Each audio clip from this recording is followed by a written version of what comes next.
I'm all alone, feeling so confused, feeling like I've fallen down. I cannot make excuse. I want to live, can't seem to be. It's all for nothing if I don't take time to breathe. Will you set me free? I'm gonna pay to be cut down for all the things you see. Come follow me, I will walk with you. It's no surprise, it's all supposed to be. It's all supposed to be. It's all supposed to be. Come on and know, I see it shining down on me. This broken boy who can't grab ground. I see it flow from me. I'm not high above, but high above the sea. High above the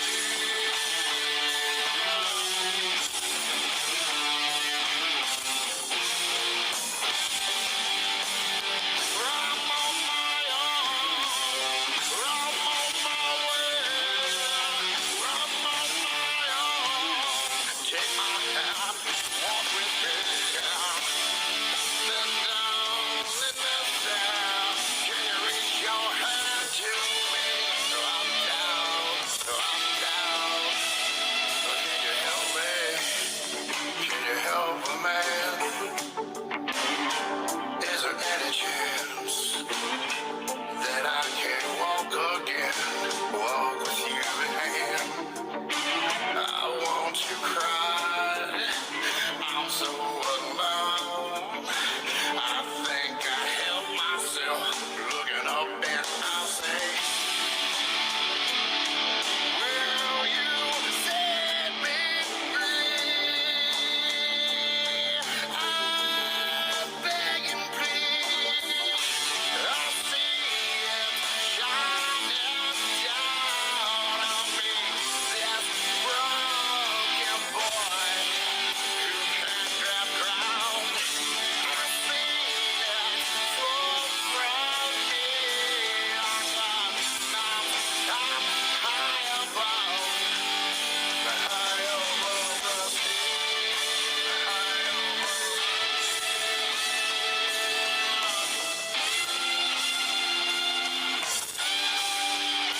High above the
There we go. Let's see if we can get started here. Hey guys, how are y'all?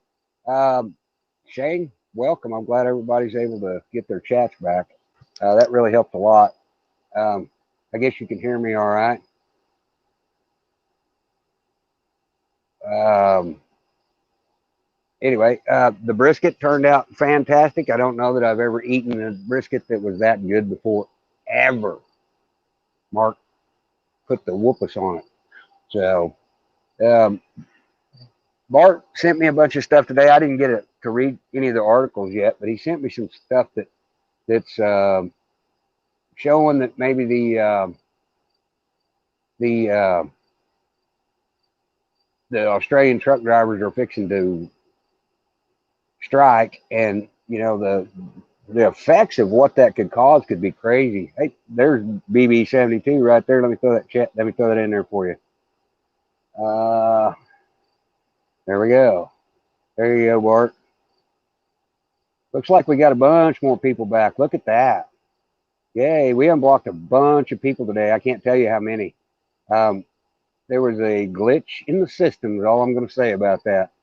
But that's okay. Hey, we're back and everything's good. There's a lot going on in the world. Lots and lots and lots. Bad stuff. Crazy stuff. Stupid stuff. The list could go on for hours there. I'm glad everybody's able to chat finally. I was getting some emails from people that were really agitated that they couldn't comment in here. So I went to trying to figure out where these settings are, and on a mobile device, they're hidden from people. You have to go in and turn your desktop on. I did finally watch a bunch of videos that showed that how to do it, and none of those took me directly to it, but by trial and error and mistakes, I finally got there. And when I found it, I think we got it all. So if anybody knows anybody else that can't chat in here, please let us know, and I'll go back in. I saved the page so I can get right back in there and get to it and fix it. The mosquitoes have eaten my top of my head off. These Illinois people don't feed their mosquitoes like normal people do, so they're starving to death. Yeah. Anyway, what's on everybody else's mind in here tonight? Let's hear from you people. We always like to mix it up some. The crazies in the world are getting crazier. I think Australia is the front line to find out if the world's going to conform to communism, in my opinion. Yeah, they're already socialist as can be. I mean, everything. They're Shane, you're more than welcome to come up here and tell everybody your story, man. It's I hate it for all that. You want me? We can share that brisket, but I don't know how long it's going to take to get to you. we offered to send Shane some, and we were going to send it FedEx ground. It was almost cruel. I did make a video about when we cut it up, Shane, for you, and it was amazing. It was the most tender, flavorful, perfect brisket that I've ever eaten. I don't remember which. You know what? I may have stuck that on the wrong YouTube channel. It may be under Travis Hudgens. But anyway, I'll find it and we'll post the link. It turned out really well. I don't know. Cooking's probably not everybody's passion, but me and Mark, we're going to eventually do another channel that's the Oilfield Smokehouse, and we'll prepare different stuff. Mark's quite the chef. Somebody's here. Let's go back here. Oh, okay. Let me see if I can do that. No, I can't do it from here. There's Bart now. How are you, buddy? Doing all right. How are you? I'm good. I can't wrench you from here. There was probably a whole bunch of wrenches that got misplaced today because I did a random wipeout and reset to everything. Found the problems. Think we got her fixed. Chat's so much. Yeah, looky there. But yeah, Lisa was the finished product on there when we cut it up. Yeah, that brisket turned out better. Yeah, everybody's back under their real names. Look at that. We did good. It just took me, what, 10 days? Canadian Patriots here too. Yeah, she is. I seen her earlier. Yeah. Yeah, Shane said earlier in one of the comments that he still hadn't had any evidence of the Canadian truck striking. Yeah, So, there's no evidence of it, but they're talking about it. It's okay. So there's a couple YouTube videos out of it. Yeah. Okay. Well, good deal. Hi, Susie. Yeah, we've had a whole bunch of missing people. Just boom, right there. We'll see if Liberty gets over here. He said he was going to kind of try to chat and see if he was still blocked because he had all three of his accounts blocked. Right. I know, right? Invisible dancing. I'm sorry, Brenda. I tried. Here we go. Here's Sage. Sage, how are you, sir? Hey, how's it going? Finally got a hold of you. I finally stayed up past my bedtime so I could actually end up chatting with you. Oh, okay. Cool. This down. I seen you in chat this morning when we were preparing the brisket. I tried to reach out to you, but you must have already been gone busy. Yeah, I had some stuff. I was in the chat just letting it go and then looking over once in a while and just, It's all good. So, but yeah.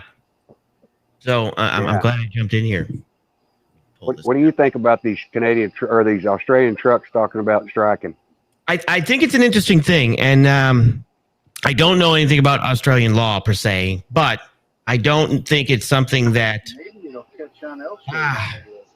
the issue is all I know is here. So it's one of those things it's great, but it's not something they're going to allow to happen for a long period of time, right? Because I agree. People have got to get their medicines. People have got to get their food. People have got to get stuff. And when grandma's not getting their medicine, the people are going to look back at the truck driver and say, hey, this is your fault. You know what I mean? Right. So and just like Bart made a very good point. Truck drivers are not going to make our own family suffer just to prove a point. Right. There's other ways of doing it. And will they stop it completely? No. Will they start making it harder for some areas to get into? Possibility. Right. You know, we got to be realistic about it as well, because you can't starve the whole country. If we devastate the transportation industry in this country for 3 days, some of the most vulnerable people are going to be the ones that suffer the hardest. Right.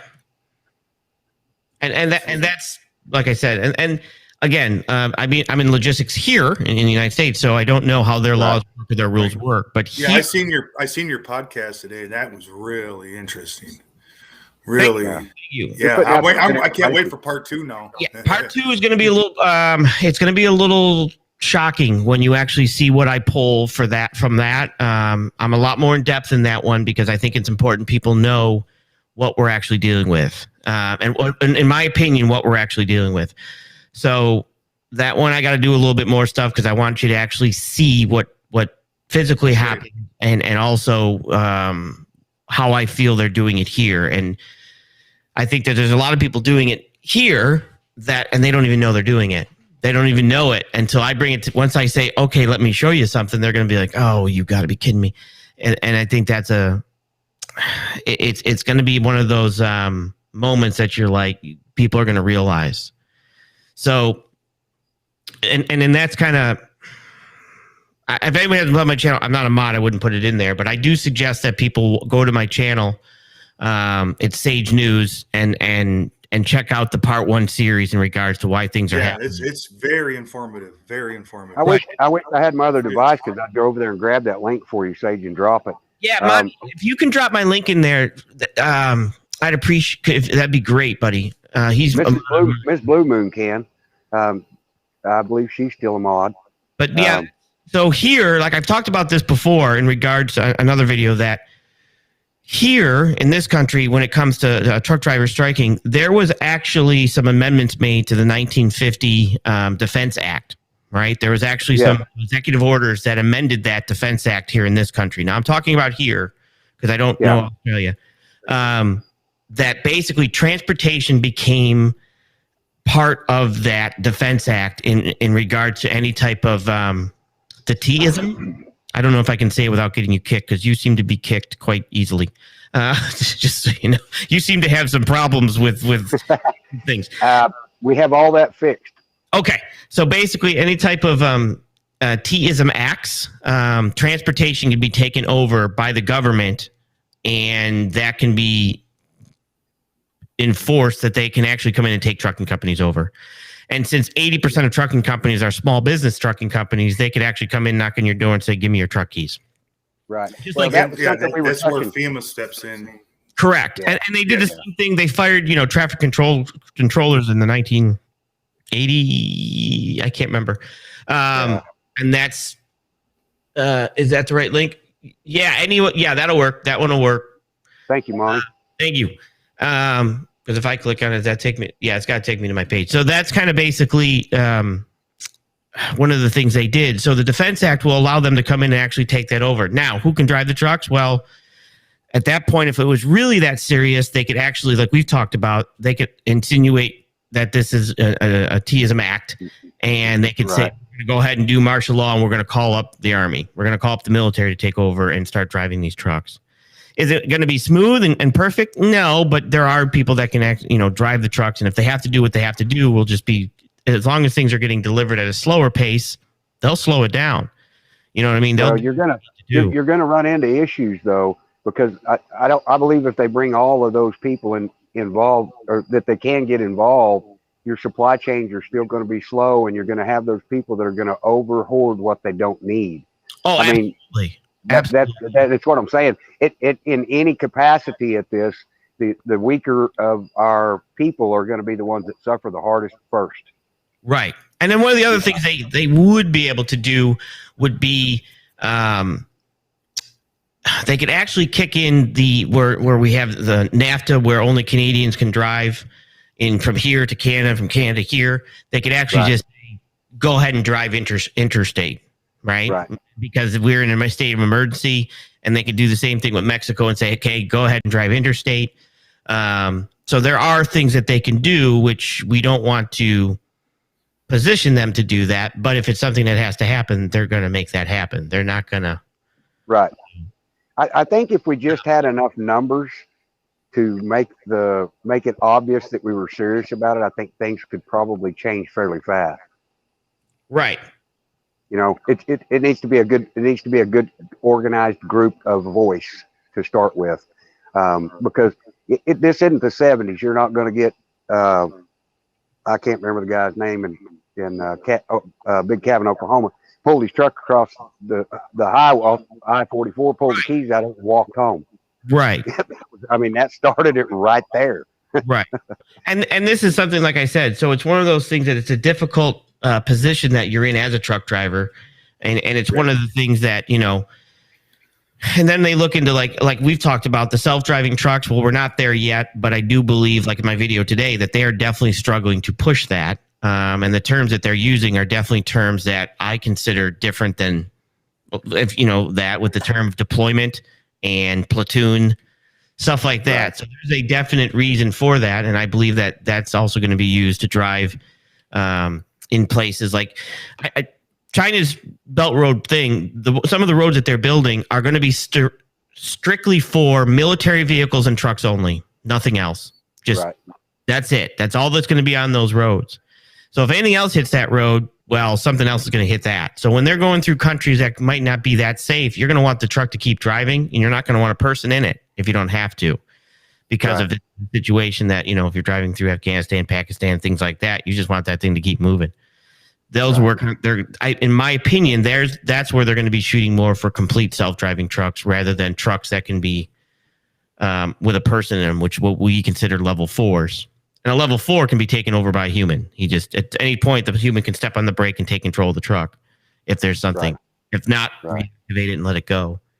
And that's what they're also going to be pushing for. So it's a difficult thing for truck drivers to strike or to do things like in regards to a strike, because at that point they can just come in and say, nope, we got to keep America. We can't stop. People will, we can't allow you to have that control because grandma has to get her medicine and her food. Yeah. And like I said, most of your drivers are gonna think that in their own mind. We're not going to make my families do without either. Correct. And if you've been in logistics for any length of time at all, it's hard to get 5 truck drivers to have the same opinion about anything. Correct. And I've got over 20 years in it, so trust me, it's Right. there's a lot more to it than pick up here, deliver here. There's a lot of systems now in place that weren't in place before. I mean, it's gotten to the point, and drivers may or may not know this. The click and go apps where you would take loads from like the Ubers and the things like that. Well, those are data collection is the biggest thing in the industry. So truck drivers are now getting to the point that they're going to start, just like Google or YouTube sends commercials that you happen to click on more. You're going to start to get that same aspect in trucking. They're going to know the load that you like and the price that you like taking it for, and they're going to offer that to you a lot more than somebody that takes it for $100 more. The data collection is a monstrous field, and they're tracking just about everything. Anybody that knows anything about Project 44, hey, Liberty Warrior, you are in the chat, brother. Oh, he said all of his stuff banned, so I'm glad to see he made it. oh, yeah. What was actually happening? If you don't mind me asking, why was everybody getting? How did that work? I don't know. I picked up 300 blocked people, not counting what I found today. Wow, that's interesting. Yeah, it was a mess, but I got it straightened out finally, and hopefully, I know how to keep an eye on it now. So, with that being said, that made me happy. I knew it was a setting somewhere. I just didn't find it. I just didn't know how you could get blocked from your own chat. Yeah, I don't know either. Okay. I couldn't chat with all three of my profiles at one time. Yeah, that's weird. And you're not supposed to be able to block me. I mean, I own the channel. You would think. Yeah. It's like locking your dad out of his house. Hey, I've thrown myself out of my own show before, Sage. Don't think it's not possible, brother. I didn't know. No, but it's just a lot of it's a difficult thing to do, and it's a difficult position to be in in regards to that with trucking. Yeah. There's a lot that has to be considered before anything can be put into place at all. You can't. Yeah. I do think we're going to have a hard time with truck drivers if they say for you to get your medical card, you have to get the jab. I do believe that's going to be an interesting conversation, but yes, be a very interesting conversation. I don't know. I don't know either. It might be one of the things that they're worried about, in my opinion. I'm not sure how to say this name. Geoff? You got to turn your microphone on. Well, it's good to see everybody's back in chat. That was a huge relief off my mind. I struggled for several days to get it done. Yeah, I was actually watching a couple times. I'm like, what is going on here? Yeah. So I didn't know. We'd have 100 people in chat, and 5 of them was the only ones could talk. It ate me up. And your chat will bring a lot of conversation to you. So it's a free speech. Come on, man. So, yeah, I guess Geoff can't get his microphone working here. Could be a service too. I don't know. We can continue on, but yeah, there's a lot of struggles in trucking right now. Everything's moving like crazy though. Yeah, freight prices. They're at an all-time high, and I've talked about this, on a few different aspects. Is what's going on with freight prices. And it's the amount of volume, and they keep saying driver shortage.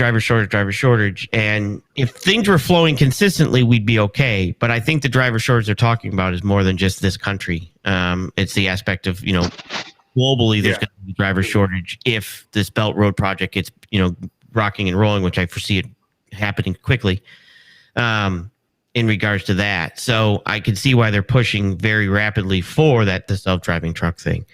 But normally... You're not. I can't see how they will ever be able to put the amount of trucks on the road that they want to do.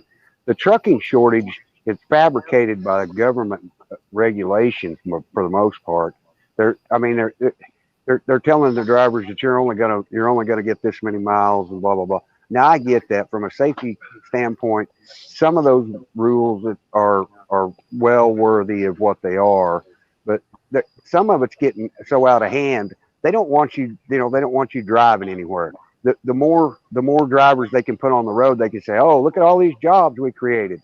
Well, you don't do that by regulating the guys that are out there making a living at it now, and then cut their mileage back to what's not reasonable to me. I worked for Heartland Express for a long time. It's a very good company.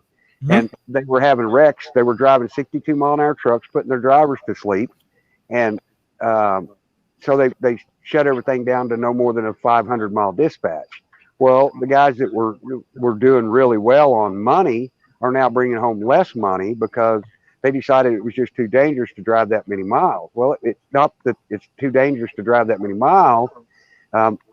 I drove a truck for years, and a 62-mile-an-hour truck in a 70-mile-an-hour speed zone will put you to sleep.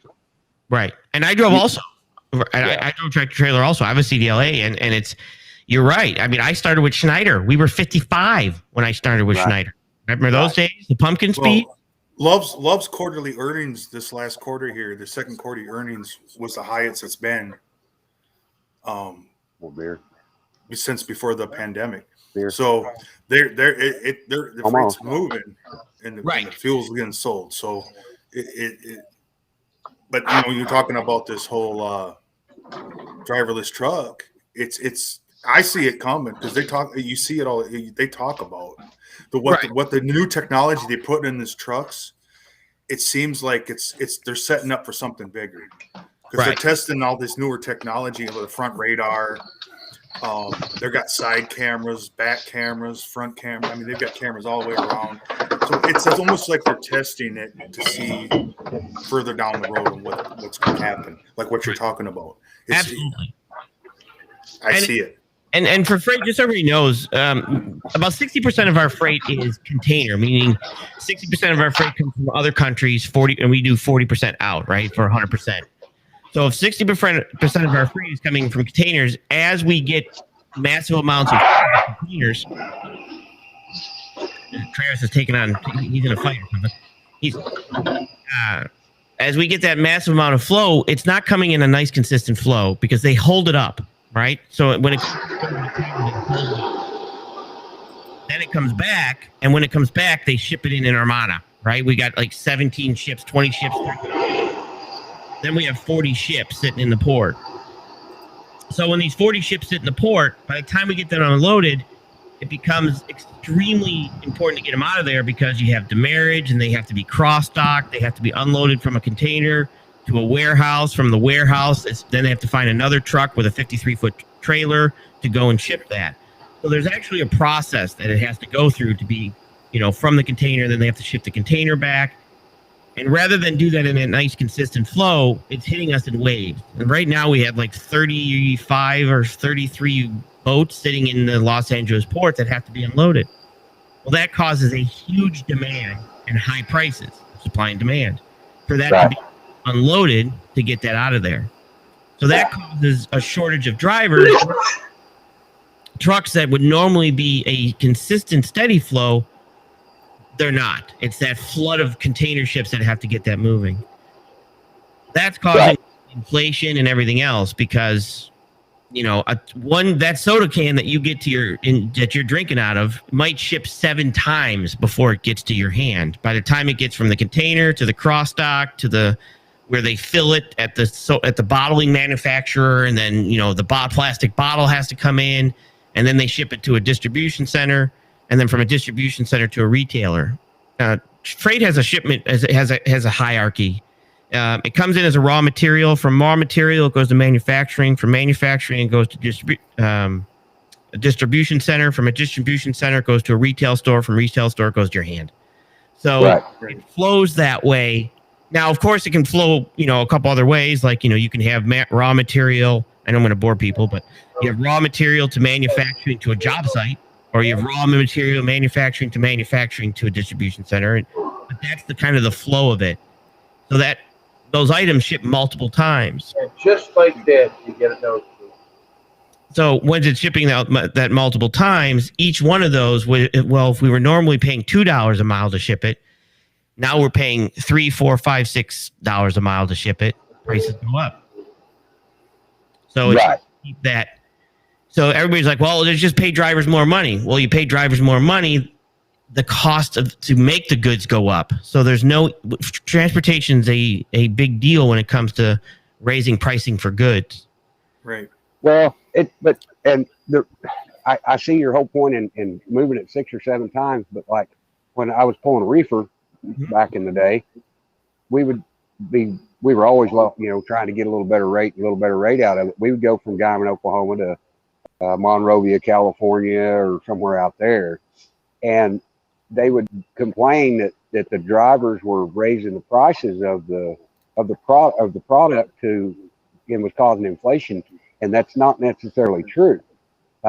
If you take 46,000 pounds of pork, all right, it's 1,600 miles out there, and we got $2,400 out there. It figures up pennies on the dollar, but that's a one move thing. It goes from the manufacturer to the user who puts it out in their stores.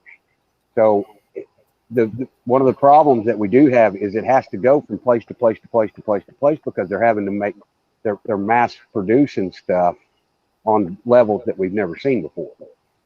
Right. And your first bigger suppliers that are going to smaller suppliers. Right. And your first part of inflation is actually the container. The containers right now that used to be $4,000 are $20,000 to ship from China to here. Right. That's a big deal. And then you have the trucking company, which are moving it multiple times and things like that. And it's difficult because variable cost, when you're in a business, you want everything to be consistent. Everybody wants consistent pricing, right? They don't want spot market pricing. So if anybody that's in the trucking, a spot market load is something that normally you have a contracted rate, and a contracted rate is something that the customer negotiated with a trucking company to do it for the same price every single load. Let's say it's $2 a mile. Well, if that contractor falls off of that load, it goes to the spot market. And that's called a tender rejection. So when that gets rejected, it goes to the spot market. And the spot market price is always higher because now it's an emergency to move that load. Somebody has fallen off. Right. So customers don't want to be on the spot market. They want to be on contracted rates. And contracted rates are consistent prices over and over and over for a long term, a year, 6 months, things like that. That is correct.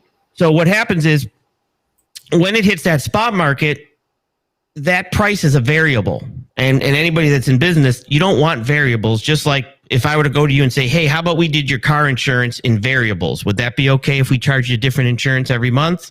Depending everybody would be like, no, I need to budget. So customers want to budget their costs also. So what's going on now is there's no such thing as contracted rates. Well, there is now, but for a while we didn't have contracted rates. Customers actually said, look, we're going to put off contracted rates. Prices are too high. And they were dealing with spot market rates only. And it was killing them because they couldn't budget. How can you budget? I can't tell, a customer says, hey, ship me that load. How much is it going to cost me? I don't know because I got to find a truck that's close. So there was no way to know what the shipment was going to cost until you actually found a truck to do the load. Right. And then you could give an actual price rather than just say, well, we have a contracted rate of $2 a mile. So that inconsistency is where customers complain.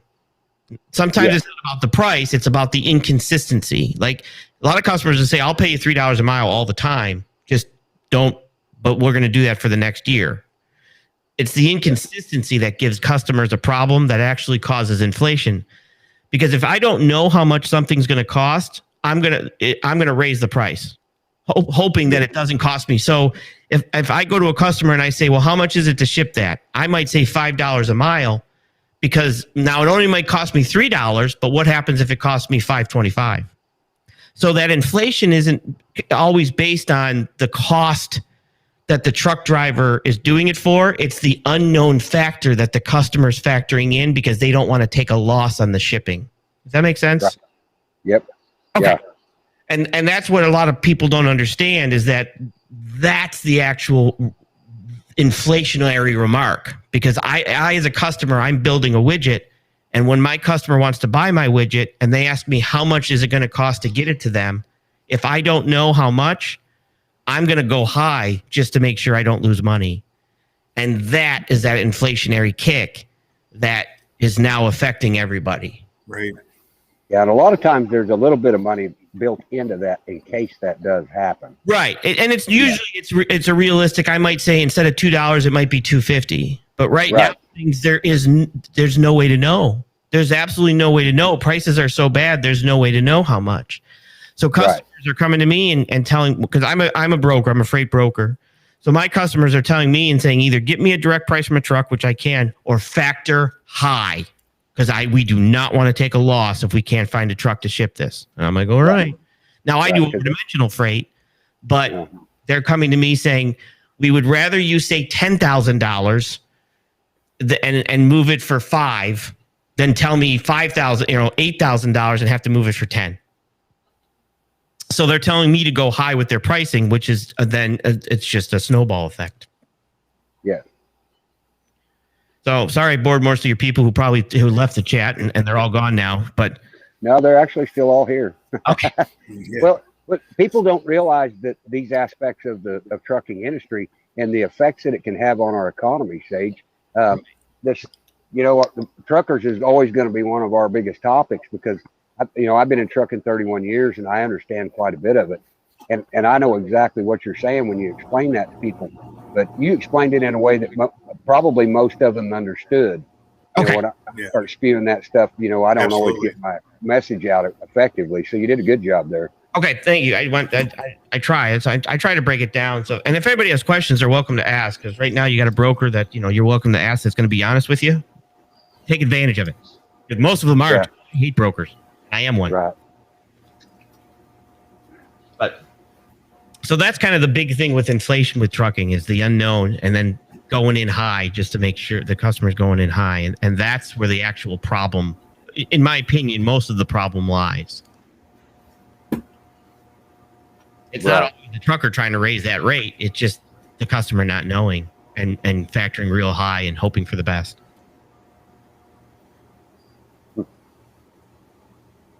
Yeah, you're spot on. That was a quick breakdown of what goes on. Oh, it's a lot. Like I said. There's a lot. That was just a quick breakdown. So, and I was the same thing when I was driving truck. I thought, okay, these brokers are taking all the money, and why don't we just do this and why don't we do that? And it, like I said, over 15 years of being a logistical, specialist, basically going from open deck. I drove a van, and then going from open deck to over dimensional freight to doing everything I've done. I've learned a lot, and there's a lot of moving parts in this. And it's, that broker just answering the phone. God, I wish I just answered the phone sometime. I'm not going to lie. I wish I had the job most truck drivers think I have, because it is not that easy. And it's difficult. And that's why a lot of times, brokers fail, is because they think it's that easy as you just picking up, giving a customer a price and then trying to find a truck and then making some money off between the difference. It's not that. Those guys fail. Yeah, I agree. Yeah, and if you get a carrier that calls you back and tells you now they can't take a load or they've got a problem with it, it's not a 5-minute fix. Correct. And that's the thing too, is, and you have to realize is that they have to give that load back to me because I'm the broker. And I have broker authority. So you a carrier, you have carrier authority. I have broker authority. So when you can't do the load, you have to give the load back to me, and I have to rebroker the load. Now, hopefully that you're giving it back to me. Hopefully it's not on your truck and you've broken down and now I have to get it off of your truck. That could be costly. And some of the other things too is that, when a customer when I give a customer a quote, I can be responsible. Most customers have me sign contracts that I'm responsible for that quote. If a truck doesn't show up, I can be held accountable for that price. And this is a lot of times I talk to brokers that, hey, if I go in there and I give a price of $2 a mile, right? And then we go to move that and now it's $4 a mile, where does that customer come up with the rest of the money? I mean, they don't. It comes out of your pocket. Or I say, oops, I screwed up. Now that customer might have signed a contract with their receiver that they're going to deliver this for that price. They have to keep the price, and they use my price to base their price. There's a lot of customers now that now they got to eat that money. They're going to fire me, but they're going to eat that money because they can't get out of their contract because there might be a clause in there that they have to pay a penalty for getting out of that contract. And this is a lot of the stuff that brokers sign. So because customers hold them accountable because, hey, if you're a logistics specialist, you better know what you're doing. Right. Hey, can I stop you for 1 second? I'm not even sure how to pronounce this. Yonkila, you're not even on topic. You're just coming in here spewing stuff. Be respectful. You know, that's not what we're talking about. These are things that we can control. You're welcome to stay and voice your opinions, but you know, if my mods think you're getting out of hand, they will take you out. I'm sorry. I think I tossed him from my channel, just so you know. I think that's one I did, just so you know. Okay. All right. Well, you know, I want people to come in here and have a voice, but if we're nowhere near topic and just throwing stuff out there, then you know, we got things that we really think are important that need to be talked about here, and let's not interrupt that. And and that's like I said, that was one that, but so that's there's a lot of stuff to that, and it's just like I said, I wish I did some of all I did was the job most truck drivers think brokers do. It's a lot trickier business. It is. Because, you know, it like you were saying, if you are contracted to move a load for a price and you can't move it because your carrier fell down on you, that shipper can actually come back on you and say, hey, you know, you're going to have to make up the difference on that. I've seen that done multiple times in the world. And it's one of those things I have to decide, do I keep this customer and make up the difference, or do I bail and you know, hope I never get him again? So then you go back to evaluate, well, how much volume have I done with this customer? Is it worth the risk of eating it? And a lot of your shippers will work a deal with you that I don't know any of them that are just total assholes. Right. And that's the thing too, is like a lot of the drivers I deal with, I'm not cheap. I'm not cheap at all. Trust me. But I demand a lot from the drivers to make, because my customers know that my drivers, you know, are not the cheaper drivers either. Trust me. And a lot of times I'll call one of my drivers and be like, okay, here's what I got. Here's how much I'm thinking. What are you thinking? And we'll work out the price together. We'll make sure that we're both, you know, covering each other's butt. And then I'll go back to the customer and I'll say, okay, I got a guaranteed truck. He's one of my regular drivers. Here's his price. He can be there Wednesday, whenever. And we get it done that way. So for me, I'm not the type that gets a price and then tries to tell the driver and then, you know, drive the driver down at all. Me and the drivers go over the price, where it's going, where we think it should be. And we do that. So there has to be eventually, like I said, one of the things that you have to have is, my job is to sell the carrier. I can't go to a customer without some type of carrier relations, because then I'm a con man. Right. So my job is to find a carrier and sell that carrier's services to that customer. So I got to get my money on top of their money and prove that I'm worth something and they're worth something to them. Right. Well, and you have a more difficult job than that too. You when you finally start earning the trust of your carriers and your customers, you have to make them have trust in each other too.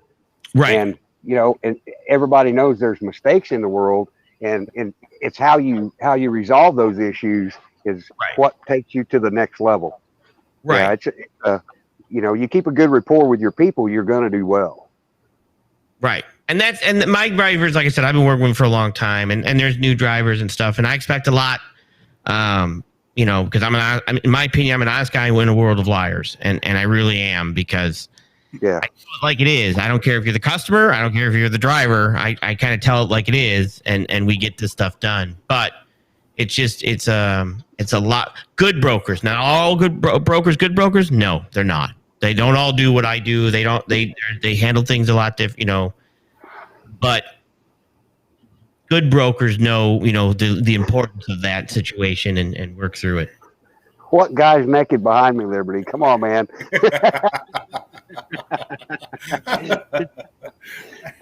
You got to watch our chat, man. They'll be slinging milkshakes in the playground here in a little bit, Sage. I was hoping because I'm all by myself. So if he would have been me, I'd been like, Oh goodness. But yeah, that's good information. I don't think I've got your email because I could hook you up with some really, really good carriers, small carriers. Yeah, I can. After this, I can get somebody to reach. We can hook up somehow. We'll figure that out. Hey, I'll put my email in the private chat. Oh, there's a Hey, private. I'll just give you my number. Yeah, you can do that. I can save that. You'll probably want to text me first because I get so many phone calls that I don't hardly ever answer an unknown call. Okay. But there's a small outfit up here in Pennsylvania, Kevin Rathbun Trucking, and it's just him and 2 or 3 trucks, but they're all pre-ELD. Good dude. They're nice people. All right. And they do all kinds of freight. They'll do all kinds of stuff. Got it. Yep, I got your number. Thank you. That's my Google one, so that you can text that one. My other one's a landline, which you can't text. I know some people like landline. I don't have a cell phone, to be honest. I don't go anywhere. And when I do, I don't want anybody calling me. I'm away. Right. So if you text my other line, which I'll give you, I won't respond, and then people think I'm a jerk because I never respond to texts. I'm like, it doesn't get a text. A long time ago with a rotary phone showing people that you cannot text me. I bought a rotary phone just to do that video. But Right. so I can see the chat. Nope, that's not it. There it is. Okay. Yeah, but I had to actually do that because people weren't getting the point that you can't text a landline. Then I had some people say, what's a landline? I've had people say that to me. I really have. I'm like, oh my God. It plugs into a wall. It does. It has a cord to it, dang it. Cord. Yeah. What? I remember laying on the floor for hours when I was in high school talking to my girlfriend. Yeah, those are days. You know what you did? You know what you did? You went out, or at least what I did. I bought, because this is before cordless, you bought an extra long cord. Remember the extra long cords? Because you normally, the regular phone would come with, like, I don't know, a 5-foot cord, and you would just stretch that thing right out until it was straight. And then my dad's like, look, man, we're getting you a longer cord. So then we got the longer cord because I would actually go all the way, up the stairs because you could go right up the stairs with it. And it was like, 20 feet. But those were the days. See, I'm not the only one with a landline. Look at Nation's got a landline. Yeah. But no. I don't have a landline. My cell phone's all I have now. Yeah, I have one. I have a cell phone, but there's no cell service to it. So I use it to kind of go around, if I'm upstairs and to get emails and texts and stuff. But besides that, it's landline, cordless phones. Yeah. So that's basically. But see, I'm not the only one. Thank God. But no, that's just so yeah. So that was the like I said. So I know I talk a lot, but You're good. It's very difficult with the title with the Australian to know how they should proceed with this because it's a fine line before you could draw your line and they could draw their line and their line is going to be way worse, or at least here it would be way worse because they would just take it over if they had to. Which right. Well, here I read here it says the NSW police have told service stations that it will be shut down and hit with a $5,000 fine if they serve meals to truckies. Australian truck drivers are not allowed to grab a meal or a shower or their breaks while they keep Australia running. So they're already going to be punching back before these guys even decided. They're even told. So that sounds to me like they're just asking for trouble. Yeah, and I think it's one of those that everybody's pulling out the bigger gun first. Yeah. Right. You know what I mean? So that you don't pull your gun out. Here's my bazooka. And I think that's kind of where they're looking to go with it rather than say, okay, well, why don't we figure out the problem? No, let's just pull out bazookas. You know what I mean? It's Yeah. like, okay, Yeah, they're putting themselves in a unique position by staging or by posturing in these directions. Because if you're not going to serve a truck driver a meal and not going to let him get a shower, why would you bring your goods to their stores? I Right. wouldn't. right, and that's the Yeah. that's the problem with it. You know, if I'm Yeah. I'm not good enough to eat or bathe, but I'm still good enough to bring your product. Yep. Where's the line? You know what I mean? Right. Where's the line? Right. Yeah. It goes back to the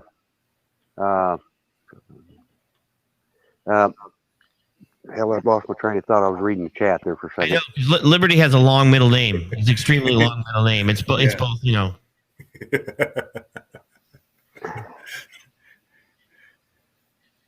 Danger's middle name too. Yeah. He's got a really long middle name. But no, so I think that's kind of where they're kind of. Well, let's go Yeah. back to your automated truck stuff Yeah. for a minute because I don't know if Shane 187 is still in here or not. He brought up an interesting thing last night, and I just barely found it today. I didn't get a chance to look into it about this robot woman that is somewhere in the world that has a citizenship to some country. Let's find out. I could almost tell you the name. I wished he was here because he told me explicitly. And okay, is that our new replacement? So the faithful servants of the tomorrows. Those kind of technologies bother me. Is all I have to say about that. I don't want a piece of equipment driving a truck. And Yes, Sophie. yeah, Sophie, that's her. In October 2017, Sophie became a Saudi Arabian citizen, the first robot to receive citizenship to any country. On November 17th, Sophie was named the United Nations Development Programme's first ever initiative champion, and is a first non-human to be given any United Nations title. Yeah. There's not even an explanation for that. Well, hear me out. Hear me out. This might be conspiracy theory, but hear me out on this, right? Mhm. We all hear this thing that's called a living wage, right? Everybody wants a living wage. Is Right. that what they're going to give to the living people, while they give a different wage to the non-living people? Quite possible. You see what I'm saying? Are robots I- not yeah. going to be getting a wage so they can be taxed? And living wage would be the rest of us? I found that interesting when they use terms. I'm big on terms and the terms that they use. Yeah. And I hear the word living wage as for me. And Or the cost of living. right. Cost You of know? living wage, cost of living wage compared to a robot wage. So, because in my point, in my theory, they're going to have to get to a point where they tax robots, right? At some point, I would assume, because it's already been talked about, that if you have so many robots and you're nothing but a business with the robots, you're going to have to tax those robots to make money off those robots. So, Well, they're already making money off of those robots, if you ask me. right. But- There's so much rabbit hole there. So I'm a big on term thing. I try to catch what actually people, Freudian slips that people say when they mashed potato head. He just gives us memos. Most of the time, Right. he's just reading a memo to us, and then he runs off the stage. So I try to listen to his memos. Right. He doesn't answer questions. He just states memos. So I normally say, "Here comes another memo." But he's been actually answering a couple of questions, at least one or two. But I try to listen to the terms that they're using and the words that they're using, because normally there's something in there of importance if you can filter out all the crap. Yeah. And to me, some of the stuff that they're bringing up is that the living wage, the cost of living wage, and things like that. And I don't know, but I do know that at some point they're going to have to tax so they can get the same amount of money, because if nobody's working, they're losing a lot of taxes. Yeah.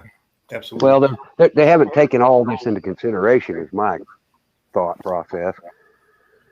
Or they They might can, be just they not can doing replace all of us if they want to, and you're right. What does that do to your revenues? It destroys them. Correct. Which I find. Hi, Bella. I do know that I did see on FreightWaves that the Defense Department Hey, Bella. has issued. Defense Department Sunday activated its Civil Reserve Air Flight, designed to augment the military airlift during national emergencies, and is competing 6 airlines. So 6 airlines to evacuate citizens. So they've activated the Civil Defense Reserve so they can bring on outside airplanes. It looks like they're going to be using Atlas Air, a large aerial cargo carrier, 6 of their planes. So they've activated that. Let's see how that works for the aft to the GAN to the stand.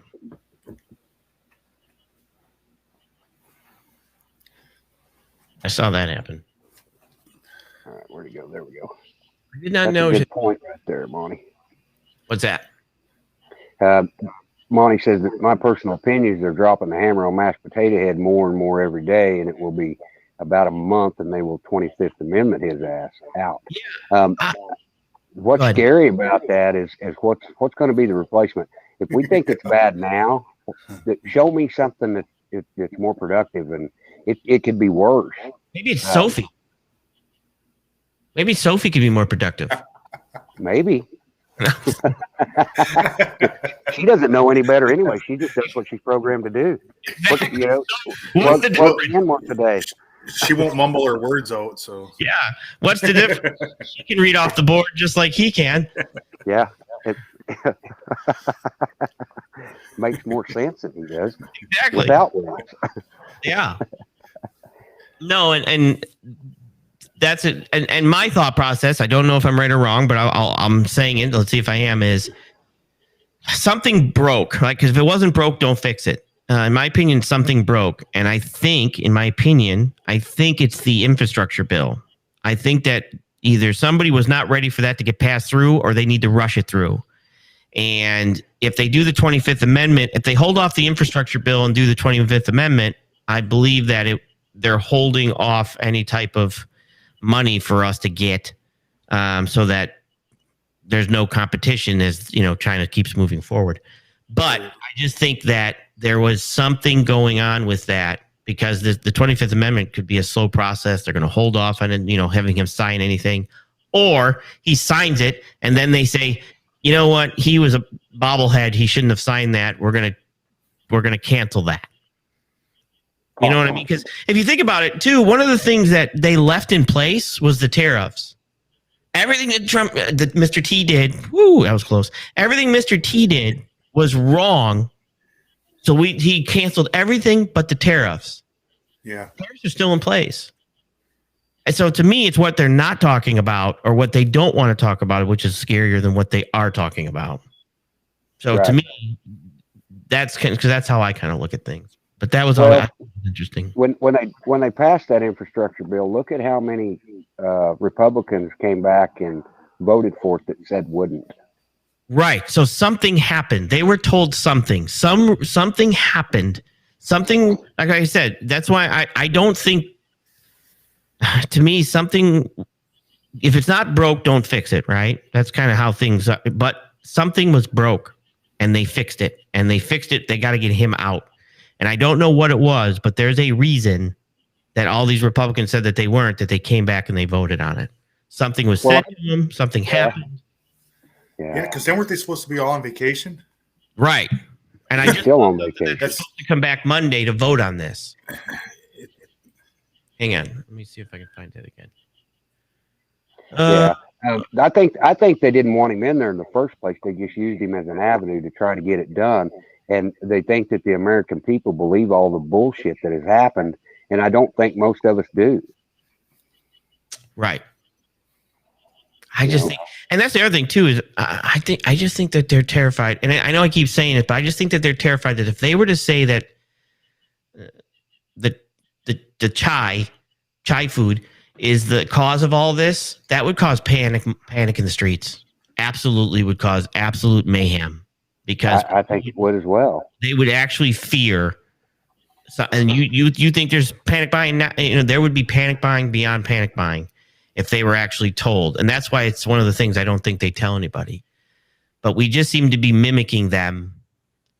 And I think we're mimicking them because they're way ahead of us and we have no other choice but to try to compete with them because they're if we had leadership today, Sage, we would be building infrastructure stuff here that made us less dependent on anything foreign.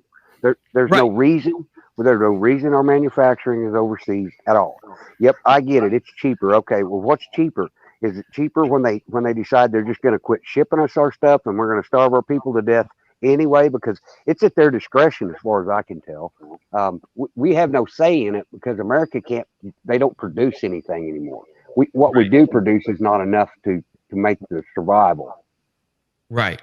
And that's, I think that's where Mr. T, when Mr. T came in, and this is my opinion, and stuff that I've listened from and watched from him, he looked at the country as a corporation also. I know they're not supposed to make money stuff, but he at least looked at it like that, right?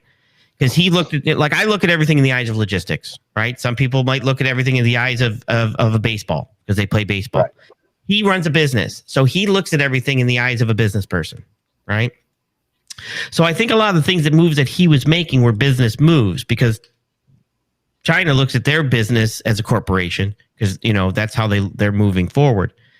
So I think we had a better chance because that's why Trump was putting the tariffs on, renegotiating NAFTA and all the stuff that he was doing is because he saw what they were doing and could say, okay, they want to play the business game on. I got this. And I think those were the moves that he was making and they didn't want that. So, right. Then he's out, and now it's back to, back to Sophie. Now we have the Mr. Sophie, right? Right. Which, and now Sophie, he just reads the bulletin board and he just signs the paperwork. And I think even one video of him saying, "I don't even know what I'm signing," and one of his executive orders. I think that was actually a video that I remember. Yeah, what is this I'm signing?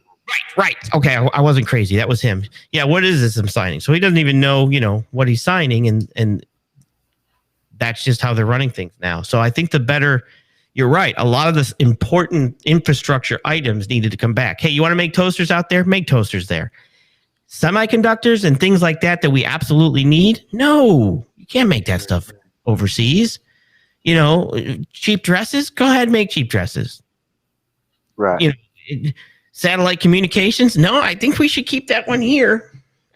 So it's things like that you're right. It needs to be here when you determine how important is a toaster, how important is a computer chip that's going to power, all of our cars.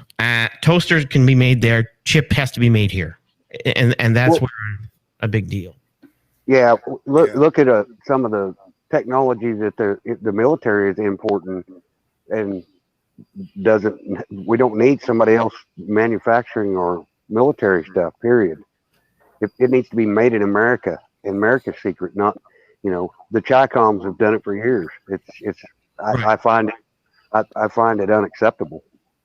Right. And I think that's where, and again, this is me and I'm not, like I said, this is just me studying a lot of Asian culture.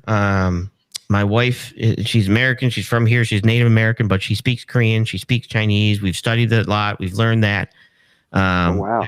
We actually like the Korean culture because the Korean or South Korean is more, follow our pattern. And then from there, she also learned, she's learning Mandarin now. But to understand, we do, we watch a lot of the documentaries and the TV shows and the things like that. And I read a lot and learn a lot. But to me, it became know thy enemy. I needed to know, being in logistics, I needed to know what was going on there and everything else. And they are a very slow moving, strategic country. And I think they've got a lot of plans that we were tricked on. Absolutely. Right. Absolutely. Yeah, They had a plan in mind from day one, and they just incrementally pushed it in here on us till they're getting what they want. Right. And you have to remember, like, they were Japan took them over and occupied them. And Japan actually during World War II, I think they took like either 1 million or 2 million sex slaves, and they were, you know, brutal to them. Because they were able to occupy them because Japan was also in with the British. So where China had, you know, swords and muskets, Japan had Gatling guns. You know what I mean? Right. So it was like, you lose. And they did not like that. They didn't like that. And it took World War II for us to get them out. And then so China learned from that. Hey, we're never going to let this happen again. How did they do this? And they basically said, you know, one time they were dominant power, right? They were dominant over that whole area. And Right. it basically switched where they said, hey, we're not dominant anymore. And that, you know, but they learned from their mistakes and they learned from their losses and from what other people did to them. And they said, we're not doing this again. So There should be a hard line in the sand here that nobody ever crosses again. But our leadership at this point is not going to draw that line, and even if they did, they're not going to protect it. right. And I think the problem is are we past that line? You know, are we past the line that says, hey, we're not going to do it anymore? And then China says, not a problem, click, and they turn us off. And that's where I think the problem lies. Yeah, the only line that the 46 draws is the one in his underwear. That's the only line he can draw. So That's exactly right. It's a sad situation. I can't believe that they've let that. It's elder abuse in my mind to shoved him where he is today and taken advantage of the situation like this. I don't care for his politics. I don't care for the man at all. But this is abuse in my mind. You know, at some point you have to be human too. It is, I don't know. It just burns me up. You would think, and I think it's to me, it's almost like even, I mean, it's like my wife said to me, if you were ever that bad, I'm not letting you be president. I love you. I'm just like, man. Right. You know what I mean? Home protect you. Right. And for me, I think it starts there, right? It starts there, and it didn't, and that kind of tells you something, right? And let alone to then everybody else, let alone saying, hello, anybody see what I'm seeing here? Because like you said, it is elder abuse. It is, in my opinion, I'm not a doctor, nor is it, you know, but there's definitely something I can see as a layman without having a doctorate. But I think it starts there, and it didn't, and that kind of makes you wonder, or at least makes me wonder. Yeah, the whole thing makes me wonder. I just get agitated by a lot of it. Yeah, it's. I can't believe that our country has stooped to the level of, and I won't call it stupidity, ignorance. That we've let so many things go by for so long that people didn't even realize. I still talk to people every day that have no clue what the hell's going on. Yeah. I don't even understand that. Yeah. After everything that's happened. I think a lot of it too might be that they're just, it becomes like overload, right? It becomes an overload where they just can't even look at it anymore. My wife gets that way sometimes where it's just too much and she just lets me handle it. And I just have to filter to her what she needs to, right? So, and it becomes that overload. Liberty. Oh, Lord.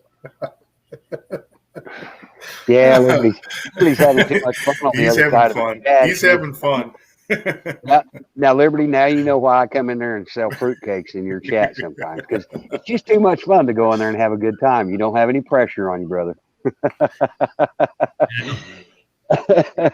I can't imagine watching a chat of 3,000 people. That's crazy. So, but yeah, there's a. Oh, let me see if I have. Yeah, I did one for Liberty. Let me see if I got. Yeah, I got it.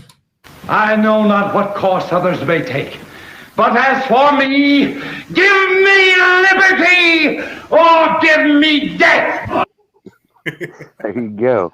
There you go, Liberty. There you go. You got all kinds of them buttons. Those are cool. You do a good job with that stuff. Yeah. Your tech skills are really good. No, I bet my match there. Alan was pretty good. He was on Prepper 101, so he's got a lot more buttons. I'm gonna have to get mine all set up again. I have some here, but I have access to another panel. But so yeah, I'm still streaming from my phone. So I miss Georgia Peach. See you back. Yeah, you bet. Yeah, we got 70 people in here tonight. Thank you all for coming. Hope we're bringing some kind of good information.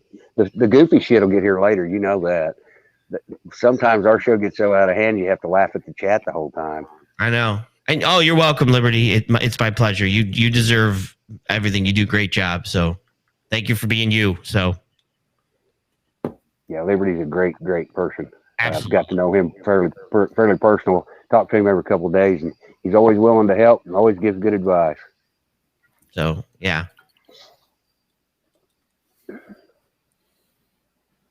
Oh no. There you go. Here, I'll just show it. I'm not no shame in my game, Liberty. Look here. You're putting mental pictures in people's heads. Oh, Some of us sorry. have Funny.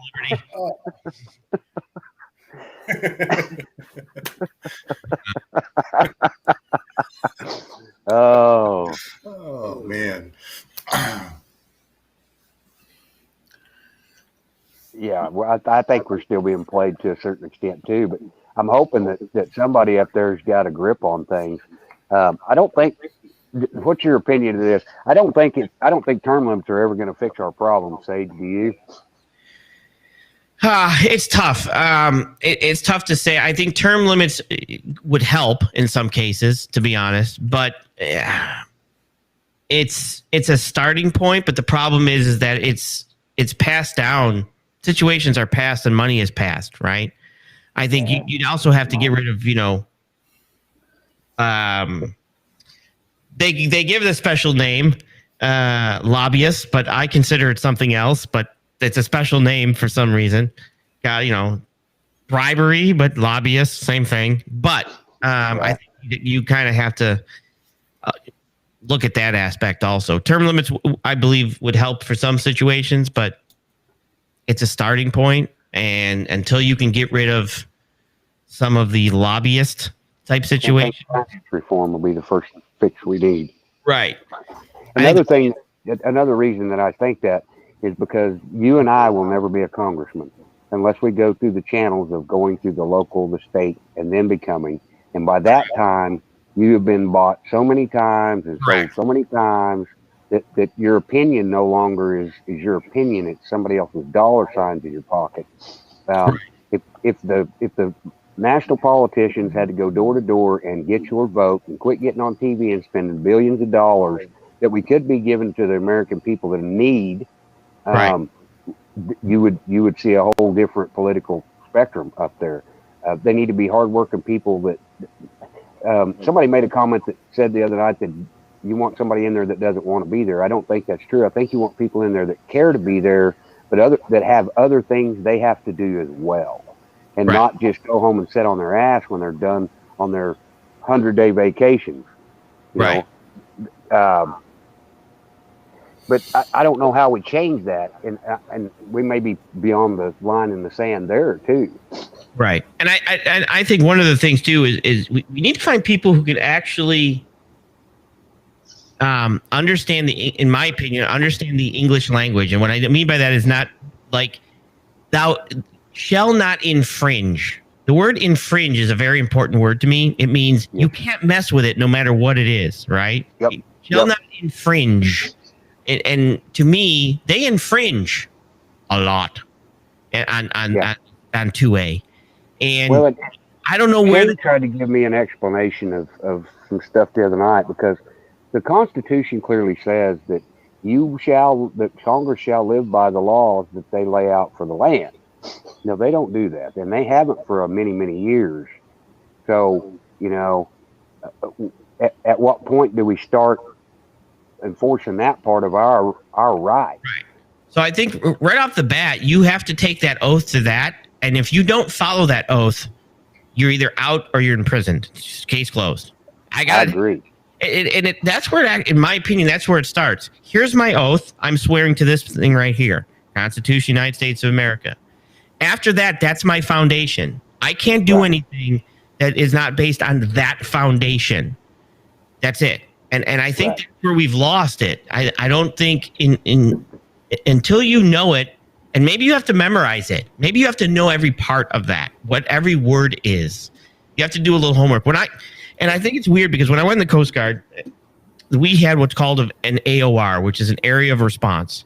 And the area of response had like 300 points I had to memorize. And I had to know each and every name of each and every point. So if some says, hey, I'm off of Pigeon Cove, I know exactly where they were, right? I could not stand watch unless I memorized that. And I had to get watch qualified.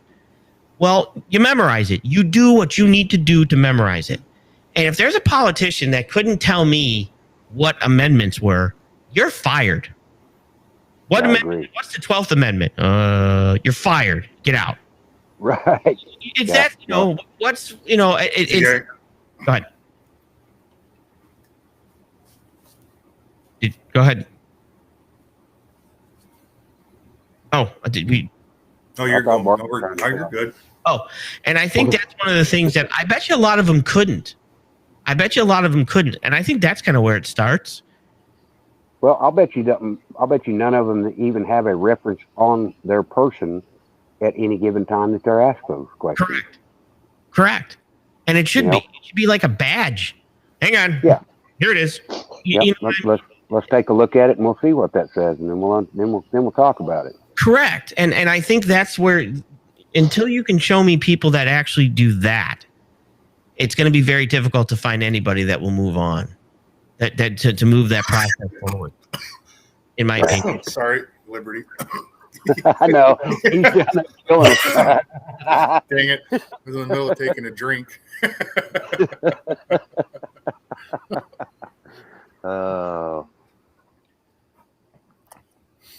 But yeah, you're exactly right. I think everything that is spot on. But when do we start pushing on these, and how do you do it now? Because these people have so much power. That's it. That's the problem. I don't know. I don't know the answer to that one. Nor do I know the answer to Liberty's questions. So I'm kind of stuck. Yeah. Yeah. He's got the really stumpers there. He is. I'm also asking for a friend, and I Googled that thing, and nothing came up. Actually, some things came up, but I can't share them. That'll get us kicked. Yeah, EBS is probably right. Most of them probably can't even recite the Pledge of Allegiance, and I wouldn't doubt that one bit. That's very true. I used to have to say them in school, but I'm old. We said it every morning. Yeah, same thing. Yeah. The Lord's Prayer, and then we did the Pledge of Allegiance. So. No, we're now on standby for Liberty's comments. What's the next one going to be? I don't know. I'm waiting patiently. I don't know, Nikki, if he was adopted or not. I don't think he was. DJT wasn't adopted, was he? I don't know. I've seen that going around several chats today. I don't know. I don't see the relevance. That kind of stuff, it's hard to discern. Well, I mean, to me, it doesn't have any relevance to any other situation. Sage, what we're trying to do is stay focused on the things that we can have influence on, and I want to stay away from the things that we can't. I know some of these truthers are preaching stuff that most of it I don't agree with, but it has zero effect on what we can do now. And they'll have 20,000 people in their chat, and I don't even understand why. People are so willing to sell out for hope that it's unreal. Oh, I got to quit reading chat. I'm sorry.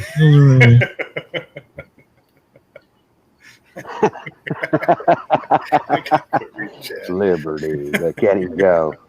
He probably hadn't come in and trolled anybody's chat like that in a while. Let him go. Yeah, that's he's having a good time. That's what it's about. So next time we come into your chat and do this, you'll get some good laughs out of it. If you'd crack some of them jokes on your show instead of in my chat, you'd get way bigger laughs. None of us You here, might have to upset people. none of us here in the live are responsible for any of the comments in the chat. Just so you're aware, we're not responsible for any. You're gonna have to write a disclaimer for Chad, aren't we? Yeah. We're gonna call it the Liberty disclaimer. There you go. All right. So what other problems in the world can we solve today? Oh, there's too many. There's too many is right. Got booted out of his own chat. It happens. I've been booted out of mine 3 times. Couldn't even comment on my own show. But click the link. Where's he at? Hang on. Is the link still up? Somebody want in here? I'll give them the link. Yeah, there's no. Yay! I can still comment on my own show. Yay! Well, I just read some information here, maybe kind of interesting. Let me pull it up here. A new report found that the 2020 election, almost 15 million mail-in ballots were unaccounted for, meaning that the whereabouts are deemed unknown by election officials.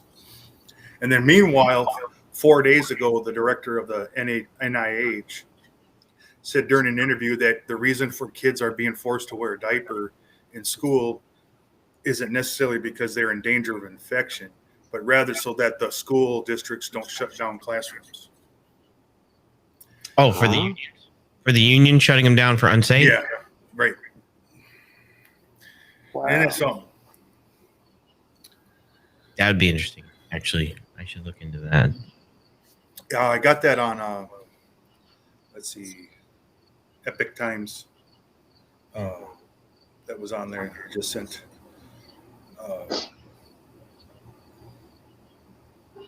Let's go back here.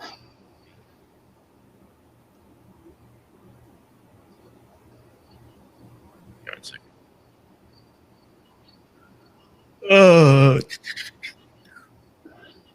But yeah, 15 million. Man.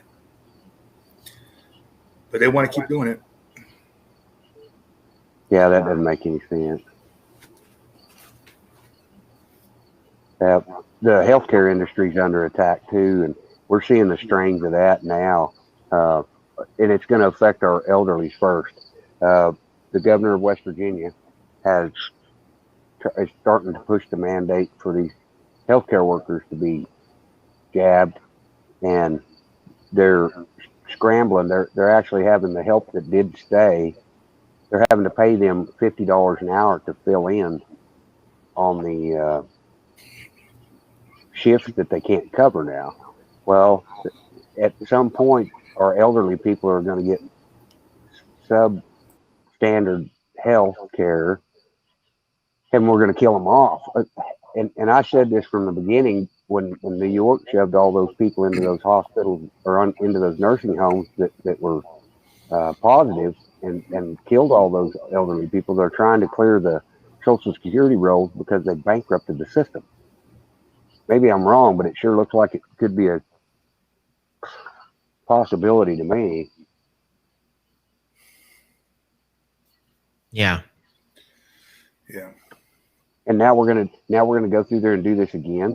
You know, these people are going to get less and less attention that they need and deserve. They spent their whole lives working their ass off, paying their taxes to be in a nursing home to get substandard health care. Yeah, it burns me up. Yeah. It's pretty bad. I have no comprehension level of the stupidity of that kind of statement. I just can't.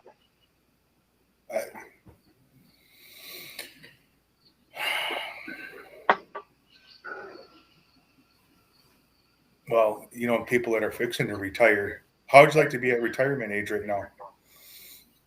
Right. What do you do? Yeah. Right. Well, look, we can go way deep into all this government overreach bullcrap. Why are they letting people that aren't legals to this country come in here and give them more money than they're giving our disabled veterans? I don't know whether you heard any of the story on Liberty that I was telling earlier, Sage, but I have a friend that his stepdad is a wounded veteran and has to go to the VA hospital 3 times a week for dialysis because he's got kidney failure. Mm-hmm.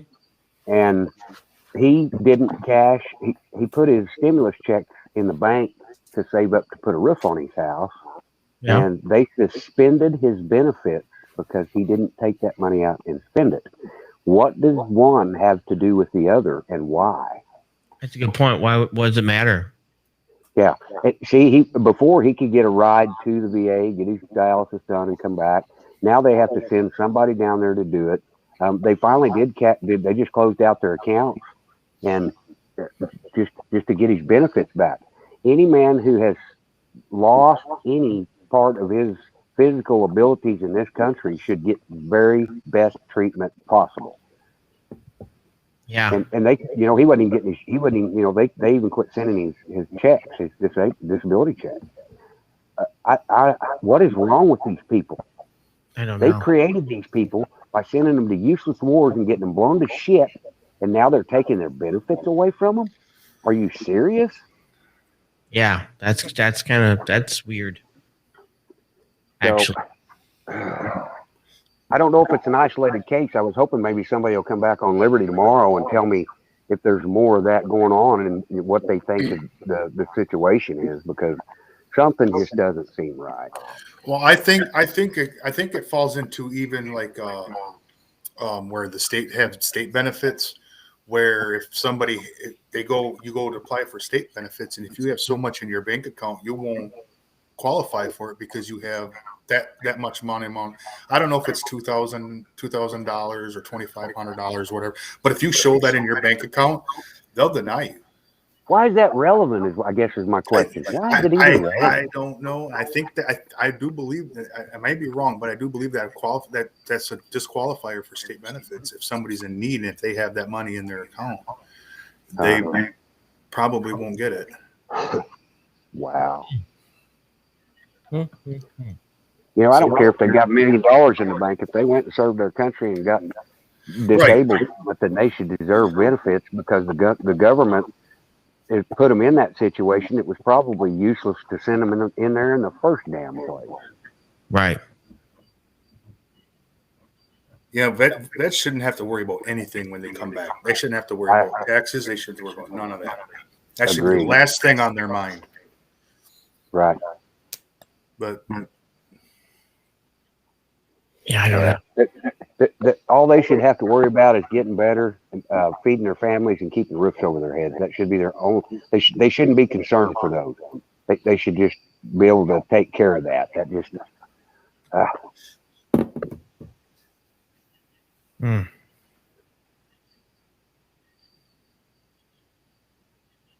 So what else you got digging up over there, Bart? oh, I hear the wheels turning. Yeah. oh yeah, I'm always digging up something. All right, here we go. Pappy Two Bears goes one up there.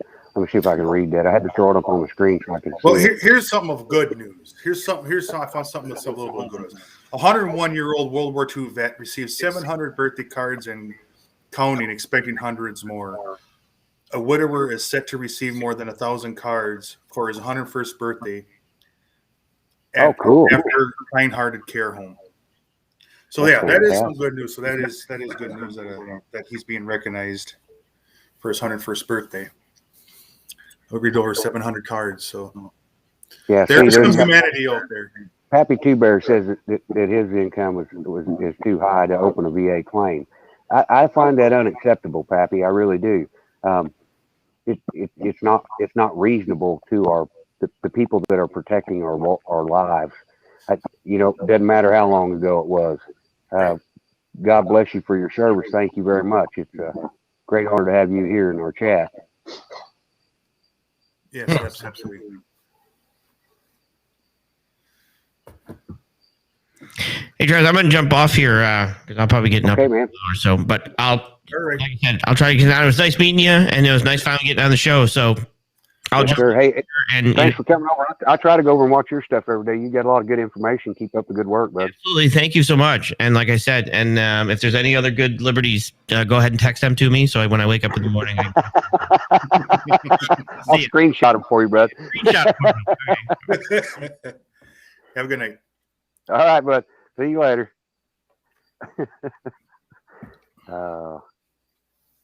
Nice feller. Yeah, he's that video he put out today was extremely insightful. So if you guys I'll have get a chance to I'll have to go back go to and watch Stage it, yeah. News on YouTube and watch that video because it's very insightful. And there's a part 2 coming out. He said for it. It's going to go in on why. Yeah, he's a good researcher. Yeah, I just bounce around and I throw my show by the seat of our pants and wait on Bart to get here to tell us what we're talking about. There's you could it's almost like a big pinwheel, and you could spin of all the world's problems. You can spin it, and it's going to land on something that's going you could talk for hours on. So, Right.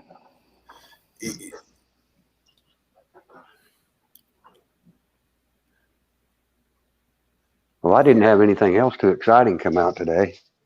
No, we you were barbecued too busy today. eating. Oh, no, we were cooking all day. The eating didn't come till this evening, but brother, let me tell you, Mark is a master at that stuff. Anyway, PBS, go to Sage News on YouTube, and there was a video he put out at 2:15 today, talking about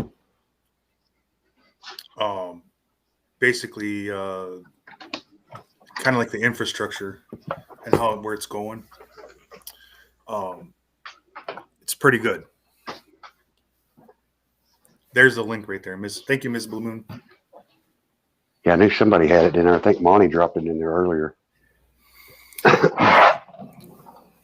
Yeah, some of these people just got in here, so.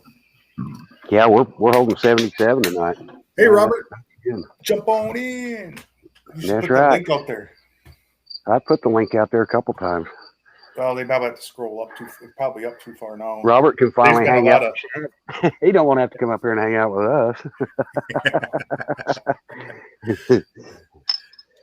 us. Robert's always welcome here. He's a good fella. I didn't hear much from Deanna today. I hope she's had a good day. She had a rough one yesterday. Right. Bless her heart. She's Well, a fighter. Maybe she took a break today, and it's probably a good thing. Sometimes you just need a I break hope from so. that. I She hope she so. deserves a break from it. She just Well, I don't know. There we go. Let's do this. If I don't turn my chat just exactly the right way, it won't let me type in my own chat. There we go.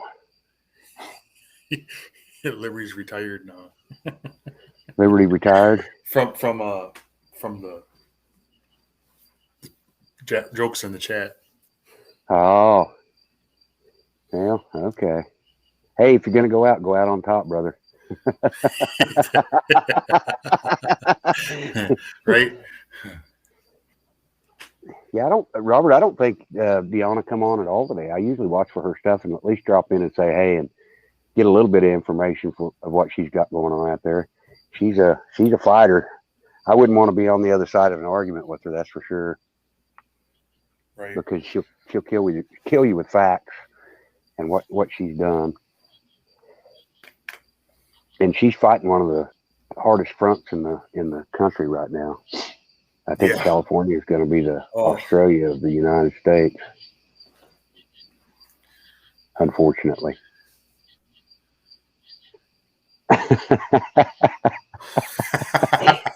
There you go. Just when you thought it was over, he brought out another one. Yeah, I'm afraid I couldn't get in the same town with that. Yeah. Bad enough she flies overhead. Yeah, no doubt.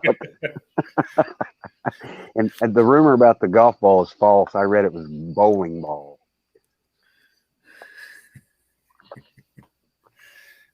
Oh, wow. Yeah. Let's see. It's a pretty evening here, boys and girls. I'm sitting on my buddy Mark's porch. Probably can't.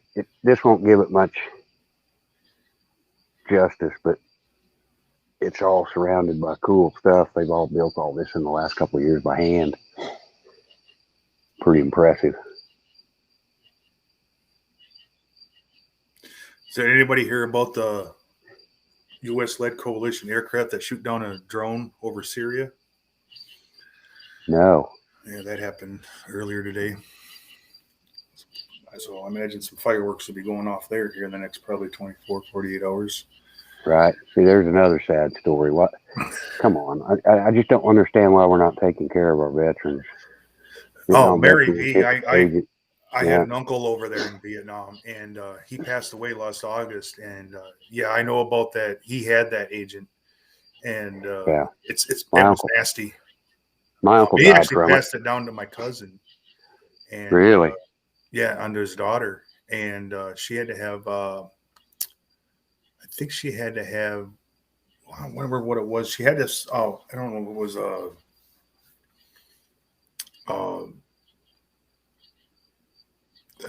I think she had to have her kidney operated on or liver or something Oh, because it no. was affecting her. It was passed, and it was kind of linked to that.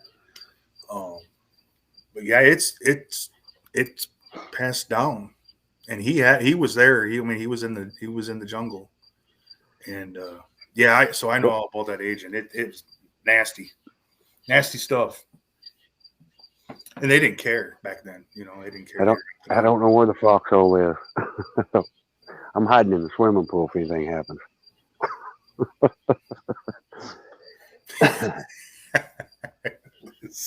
He's always on top, Yeah. Yeah, all of our vets, thank you guys for your sacrifice to this country, even though your government may hurt you, your people don't. Right. The crickets are back. Yeah, those are his pets. Are they? See, They go everywhere he goes. Well, they may be coming with me. She decided that they're packing them with me. But see, I have tinnitus real bad, Liz, and I'm 60% deaf. Right.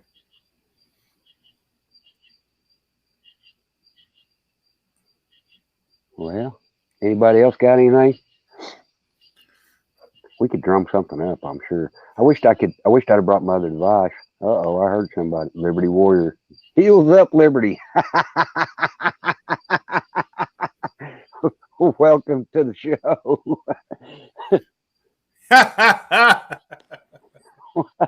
What are you doing?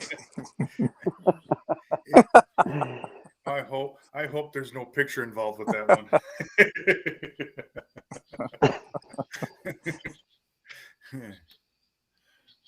Crickets in all my videos. Wow, that's crazy.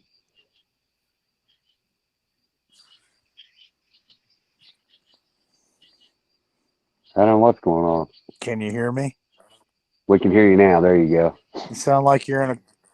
There you go. You sound like you're in a coffee can there for a minute. I don't know. I'm on Wi-Fi too, and I have perfect signal for a change. Wow, that is a different deal for you.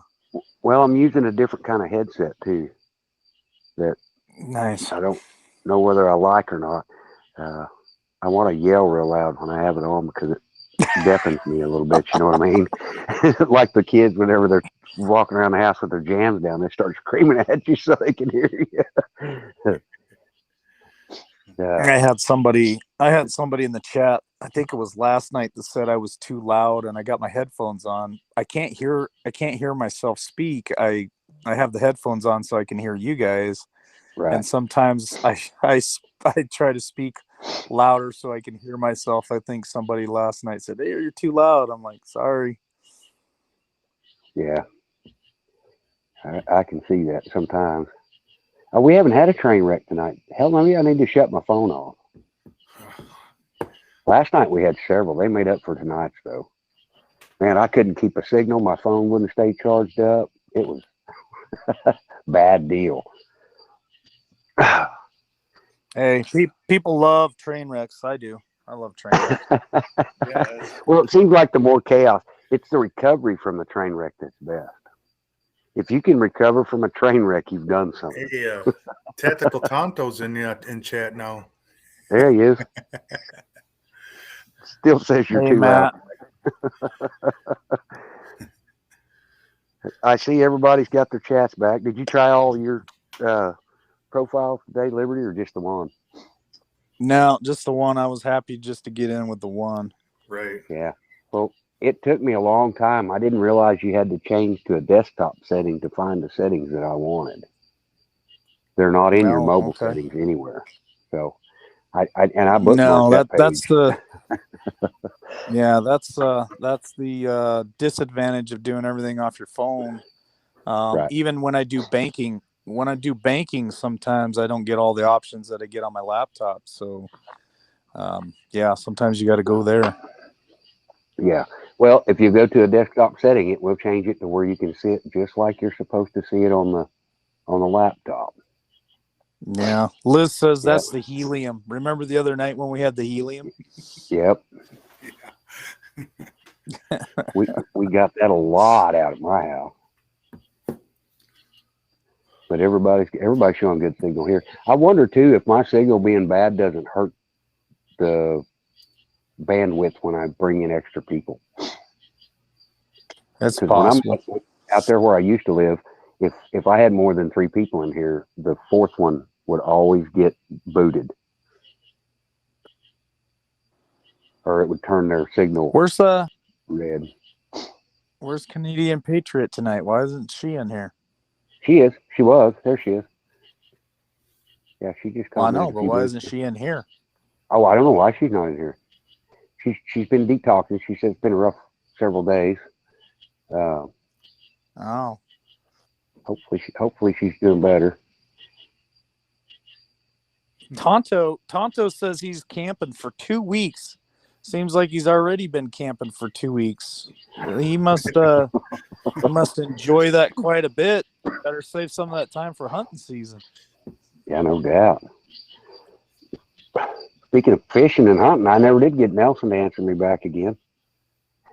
He must, when he's serious about his fishing though. I'm gonna have to catch him on the water someday. Nice. We had a good show on Saturday. I had fun. Yeah, I watched most of it. I try to pop in every time, and like I say, I'll leave him running and listen to him if I'm doing something else. Till I can't stand it and I have to comment. Yeah, I was listening to it going down the road. Yeah. Yeah, y'all had a good show tonight too. I think a lot of people had a lot of good opinions and a lot of good stuff to share tonight on your show. It's always a good show. It was a good show. You went through a lot of information. Watch Gigi's show from last night. We started sharing old photos on her show last night, and really? we had some good ones. There were some good photos, and there was let's see, our neck of the woods. They sent in a photo. Who else was on there last night that was sending in photos? We had quite a few of them. I think was it Bella? I think Bella sent in a picture too. It was kind of last night. Shane. Oh, that's cool. Shane had pictures. Rage in the Cage had pictures. Charlie had pictures. I had pictures. Gina had a picture. It was pretty fun. Heck yeah. The break from monotony. Yeah. Yeah.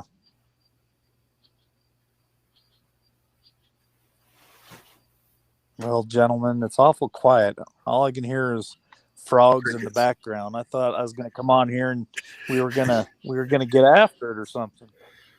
Well, we chewed up most of the steak that we had on our mind. The freight world's kind of got everybody. Well, I just read something on OAN. It says a 2010 letter from Bin Laden says flashbang would lead the U.S. into a crisis. Did we just lose? What's that?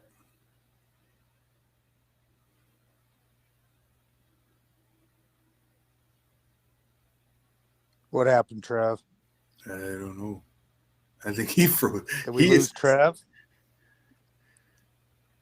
He asked if we lost you, I think, and then he just went. It looks like Well, back to the subject that you guys were talking about for the freight. I thought Sage did a very good job articulating that whole thing. It was a lot of good. So yeah, Well, I think it's important that we know how that works. Yeah, that video he did today was very informative on kind of that subject, and he's going to come up with a part 2. That's what they're going up to now, and then the next one is part 2 is how they're doing it, and the first one was like why, and then now it's how. But yeah, it's I watched that and it was just like wow, like. You start putting some of the pieces together, what he was talking about. It was, he's gone. How do you get kicked out of your own channel? Somebody brought up Trainwreck. I think it was, so it kind of jinxed us. Yeah, Travis is the only one. You guys had great. I could hear everything you guys were saying. Everything was great. And then Hills Up Liberty comes on and ruins the whole damn show. So yeah, what he did was like a basic layman's terms of what kind of goes through the whole freight process, which is he's right on all of it. It's because I dealt with brokers back when I first started hauling, and I've been in brokers' offices before, and there's no way I'd want to become a broker. It's like he says, he never leaves the house.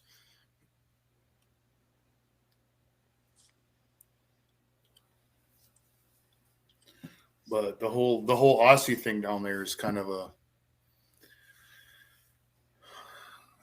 they're each drawing lines in the sand. Yep. I wonder if we have to send Travis a link to his own show. I have no. He'll have to scroll up and chat in order to get back in, I think.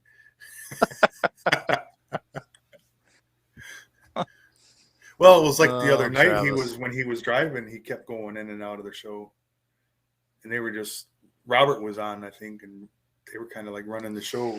Travis was gone. I don't know. This happened to me. Yeah, this happened to me one night when I was in the park and my laptop battery died, and I thought the show was over. I thought, well, all right, we're gonna end it right there.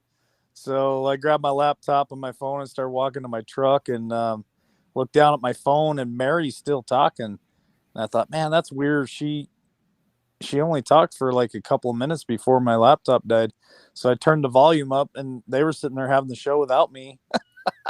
So click back into the show through my phone and get back on my own shows. I thought, yep, this is what Travis goes through right here. Yeah.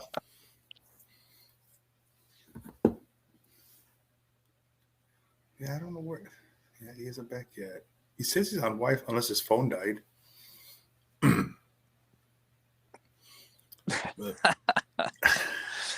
Well, we'll take good care of this show for you, Trev. Well, here comes the train wreck.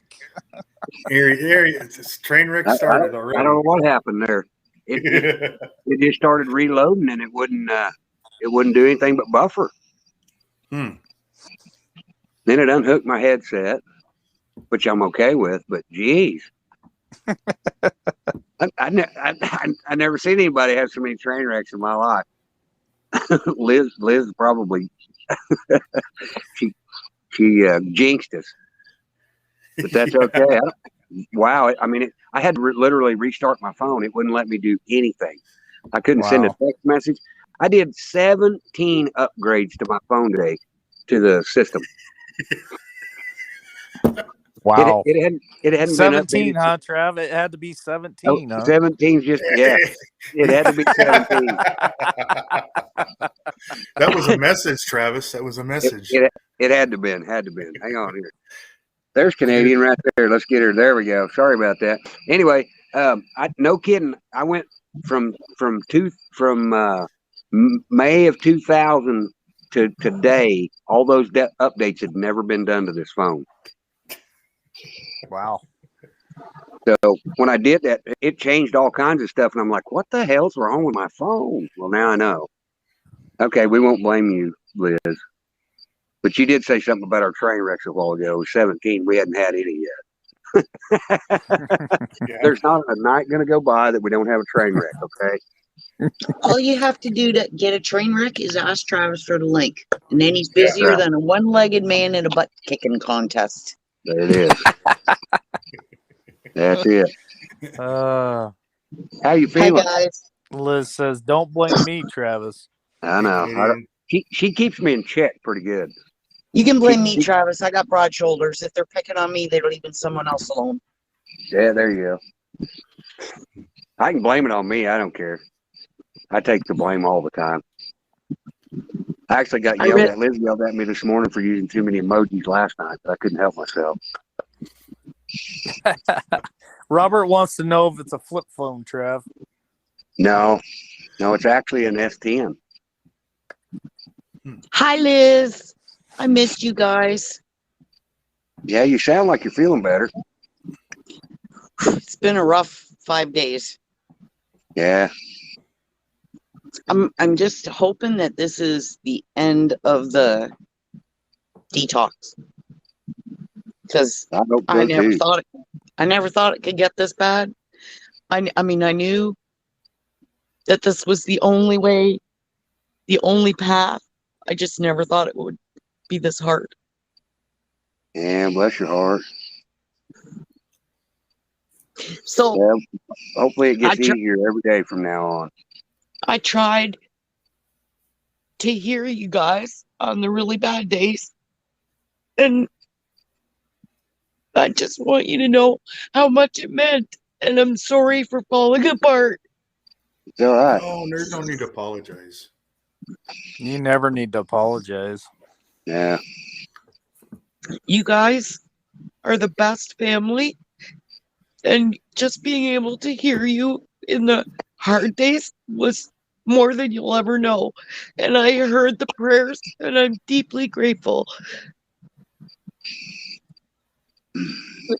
Well, we And I love you, didn't mean- Canadian Patriot. And I We didn't love mean you. to bring you down. So I'll shut Yeah, up. you're fine. Get it out. Get it off your chest. Let it out. You hold it inside, it won't help anything anyway. Get it out of there. Yeah, let it out. Next thing you know, Trav will be crying with you, and then I'll join. Well, Hey, I bet you Diamond is in her glory right now, because that date that the strike that she's excited about, there's a lot of comms in that video I was talking about that I found earlier this evening, and I just hit it like 35 minutes after they posted it, and I was just in shock. And I thought, oh, Diamond is going to be so happy. So There's lots of love in the chat for you. Yes, Canadian. there is. There always is. She's such thank a you kind guys. person. I mean, I miss participating, but in the last 5 days, just being able to hear you is what got me through. So meant a lot. Well, I'm glad we helped. I don't know how we did. All I did was have train wreck after train wreck after train wreck. Well, like I mean, Leaving people in my chat. last night was the first time that I was able to actually listen to someone and focus on what was being said. But then, like I said, it seemed like someone was trying to take your stream out, and I was having a really hard time concentrating. So I just sent you the text, and then I just shut it off because I couldn't focus anymore. That's right. And I didn't know whether you got taken down or not, because I never got to watch the end of it. So I think I came in right as I laughed right as Diana was coming on, and I didn't hear what was going on with her either. She's got a lot going on. No. That Yeah. woman's crazy busy. She when she came in, she sounded rattled, and then everything was going weird, and then I texted you, and then I never got to hear anymore. So, but Right. Robert explained a little bit of it to me today, so I hope Right. she's doing okay. So Liberty, I got a pet project I want to start working on next week. Sounds good. What is it? Well, Let's do it. we've got some people in our community that need some things done now, and I want to try to raise the money and go do those things. I'm not gonna throw out too many names or anything. I think there'll be simple fixes, but I truly want to go. I want to go try to help fix these situations and make them right. So I don't know how to approach that. Yeah, we'll have a discussion. Okay, but time to step up the game a little bit, I guess is what I'm saying. Let's do it. We've got some people in our community that are struggling right now, and it would take very little to put them back on their feet. And I think we ought to start with our family, and maybe we can move on to bigger and better things. But when we start showing the love for each other and let them know that we really are here, I think it will start having a genuine impact in the world. Well, you know me, I'm always on board. So I know you are. We'll have a chat, and I'll see what I can do. You know, and I don't think it would take a lot of much to do anything like this. You know, a bunch of it could just be moral support and tell us we're going in the right directions, and you know, and all of these people that I have in my mind and in my heart are not going to know this is coming, and they're not going to know nothing. It's just going to show up and happen. That's the best way to do it. I think so too. You know, and then we'll just do it and go on. There's not going to be nothing about it. It's just going to be taken care of and walked away from. Yeah, my son. I've been telling everybody for the last couple of shows that he's a different kid. His whole attitude's changed, and Fantastic. Today and yesterday, he's been riding his bike around the neighborhood doing acts of kindness. Wow. Just a couple hours ago, the neighbor lost his dog, so Noah got on his bike and was riding around the neighborhood and helped found the guy's dog. And he wanted to go down to the restaurant and buy himself a barbecued chicken sandwich. I think it was yesterday. So I let him ride down there and do it. And he asked me, he goes, "Dad, do you want half my sandwich?" I go, "No, I'm good. I'm busy working." Well, then he went down to the neighbor's house, the mechanic 2 houses down, and gave the mechanic half of his sandwich, you know. And then he went down to my teacher's house. It used to be my high school teacher, and was helping her in her garden. So she gave him a bouquet of flowers to bring to me. And so he's just really a different kid, man. He's going around helping people and doing what he can. He goes, "Dad, I think there's a lot of people around here that need my help." And I said, "Well, if you can do something, you know, go and help them." So that's what he's been doing. He's following your footsteps, man. That's great. That's an awesome story. That's. I'm very proud of him. I am proud of my son. Yeah, that's when I was younger, I stayed over at the older people's house all the time. Of course, there was a lot right there in my block, and I was a little hellion, but they just loved me.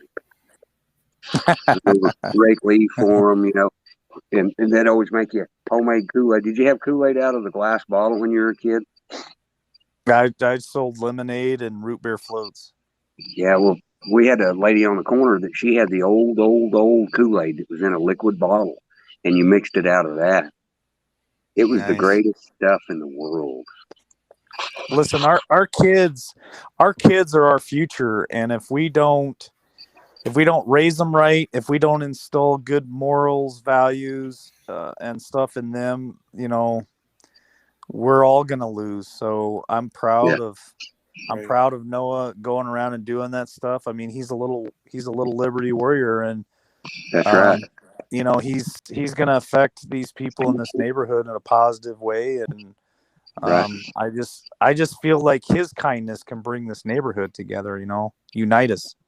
Well, he learned that from you, so you ought to, you know, take a look at that. You should be very proud that he's following your example. Right. Now you know you actually made the right decision. Right. To move back. Yeah, I couldn't be happier. That's awesome. Yeah, I love a good success story. Yeah. Yeah, and getting back to a smaller town is going to give him freedoms that he's not used to. Yeah. Well, And you know, that- you're right. The next generation, they're gonna. It's going to be a hard world for them. And if we getting, the more they're getting to go out and help people like Noah does, other kids will start seeing that, and that might catch on. As you know, that's what the next generation is going to need, because I see over there's going to be a lot of be a need in the world where people are going to be needed, and if there's people like that to help, it's going to be a good thing. Yeah, I'll tell you this, Bart. I've been complaining about this for at least 10 years, about the generations behind us. You know, about how they are. Right. I'm going to leave it right there. I'm not going to go into detail. But one thing that I've realized just recently is I can sit and complain about those children that have been indoctrinated, you know, in our schools and all the stuff that's happened to them to get them to where they're at today. But what I've realized is us checking out as parents has got us to that point. But we can reverse all of this by checking in. Instead of checking out, let's check in. Let's get involved. Let's actually raise our children instead of the state raising our children. And then 10 years from now, when Noah is 19 years old and kids behind him are, you know, 14 and 15 years old, we can change the world. We can reverse all of this stuff if we check in. We have to check in. Well, exactly. You know, it's just like the show we did about Where's Grandma. I think it's time for us to step up and be Grandma. We need to start saying, okay, we're going to do this and stay persistent till we get the families back together and start doing the things that need to be done. Yeah. You know, I agree. You know, just like Pappy says there, you know, if we, you know, we reunite our families on, you know, on local communities. I can't read it. I'm sorry, my glasses are all messed up, but that's a profound statement. That's what you and I talk about a lot, is getting our families back together and our communities back together, all on the same page and understand each other better. Yeah, show them we don't consent to the BS. Yeah, that's exactly. Yeah. Well, I gotta be that guy that leads by example. I can't just sit on the show and preach and never do anything about it. So Noah's fourth grade teacher is actually he used to be his preschool teacher. She was really happy to have him come back to class, and all the kids in class are happy to see him come back. And mom told her a little bit about what I've been doing. So she flat asked my mom, she says, well, would Mike be interested in getting involved in it's not the PTA anymore. It's called the PTO, but the same thing. Right. And mom laughed, said, oh yeah. So she gave me the paperwork to fill out, and yeah, I'm going to go get involved in Noah's school and be part of that. And, you know, I have to, you know, it's a must do. It's a must do. Yeah. Yeah. Yeah. That I'm glad you're doing that. Man, that's just, everything's falling into place. Yeah. You're doing good work. And yeah, just keep pushing in the right direction. You've got a good family behind you that'll support you in whatever you need to. So, you know, if you just need to come over and cuss because somebody's picking on you, we're all right with that too, or picking at you. we don't let people pick on us and bother us. But that's okay. We're all family here, I'm pretty sure. Oh yeah. The communities are growing, and I think we're starting to see some impact of that, and I'm starting to feel it too. That's why I feel the need to, you know, there's a lot of these stories people don't know that I know that I want to start helping with, and I think that's the stepping stone for me to move forward. I agree, Trev. You know, And I also agree that our community is getting bigger and bigger and bigger all the time. I mean, even your guys' channels that just started a few weeks ago, they're growing at a rapid pace. You know, and they're getting frequented by all the same people, but we're also pulling in new people too. So right. I see it growing. I see good things coming our way. So we have to stay the course. Yeah. I think my first live was a fluke because I just actually opened it because I was worried about all you guys.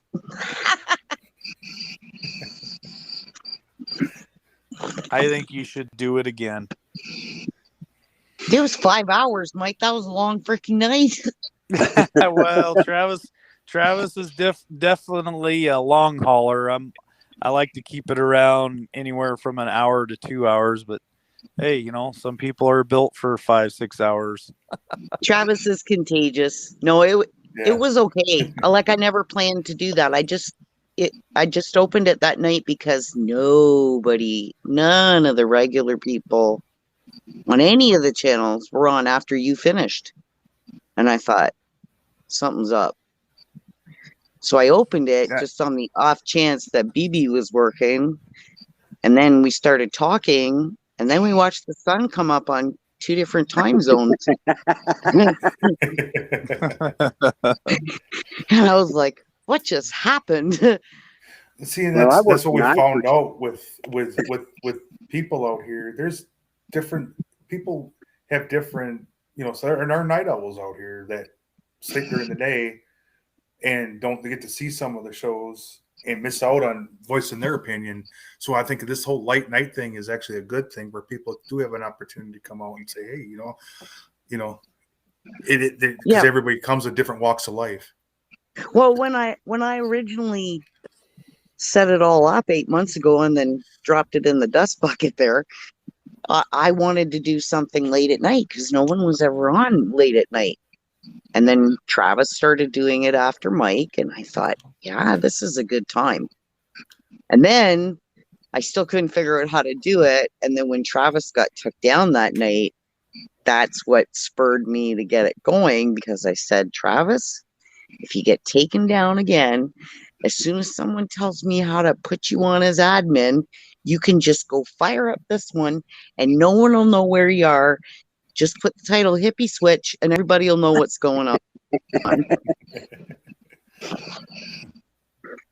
I said, anybody who gets taken down, I'll put them on as an admin. Then they have that channel and they can fire up and I'll just sit in the corner and because it just gets the message out. Keeps everybody going. Yeah. Yeah, I didn't have any intentions of doing all night shows, but Bart works at night. I've worked nights most of my life in the trucking industry, so it just comes natural for me.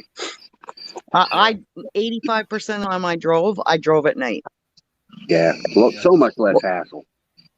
Well, except when retard there took all the contact C and the, you know, that I drove a few shifts that trip. I want to give you, Travis, my opinion of this show. I know you want to do stuff with the kids, and I think you should. I think there's other people out there that need help too besides kids. I think vets need help. But let me tell you where I think you got the corner on the market. I think you got a corner on the market with the trucking, man. We really need to push this channel to the truck drivers out there working late at night. We need to push this channel to all those people working night shift that they can still put their earbuds in and listen to the show while they're working, you know, whatever their job may be. Right. And I think, seriously, this could be a really good outlet for people to come to for a late night show. And it's obvious because look at all the people that are in the chat and all the people that come here every night. It's building, it's growing. And they want something like this. I mean, there's a lot of people that are up late and they don't have anything. So I'm telling you, man, there's something about this that I think we need to promote it. We need to stay the course and really get it out there to everybody. Well, I appreciate that. I'm usually up late, Travis, because that's the same way this detox thing seems to work. I'm not, when it's just doing cycles, it's usually at night, and when it's days, it's horrible. But if you're, and I know you're busy, you have a ton of irons in the fire, so maybe I can help out. If you're wanting to take nights off, I could do alternate nights and help out. Maybe that's a way. It would give you some still time to do what you need to do, and it would give people the alternate night so that you could have the night off. But that's up to you. And I appreciate the offer, but I don't know. I think that I'm still drawn to this. I still watch Liberty every night, no matter what. I try to. Because I get information. I get information there and fellowship there, and for me, I feel an obligation to do this because I want this channel to do something good, and we don't want to play what ifs all the time. Let's talk about things that we can really do and impact lives on a level that nobody else is trying to do. I don't want credit for any of it, and we'll never show a lot of the stuff that we're going to do. But in my heart, things need to be done. Yeah.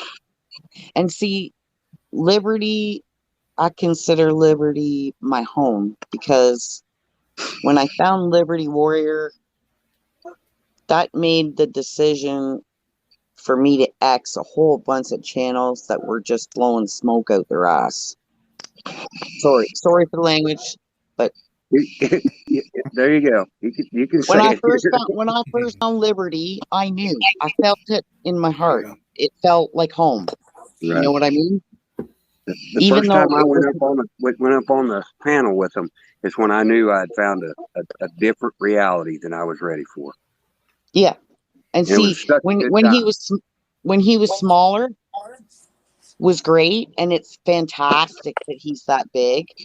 But now that he's that big, I just sort of sit and listen, because there's so many people that have so much important information that I'd rather just listen.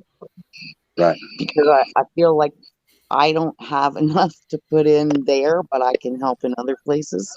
Like when I find stuff, I send it to Mike or I send it to Rage. If I think that it's something they can look into, or, there's something off about this, what do you think? I try and send that to them, because I know they've got a ton of people with way more information than me. Yeah, but what you don't realize, Canadian, is it's the little guys like you that send us that information that is huge. And my problem is I've got so many people sending me the information.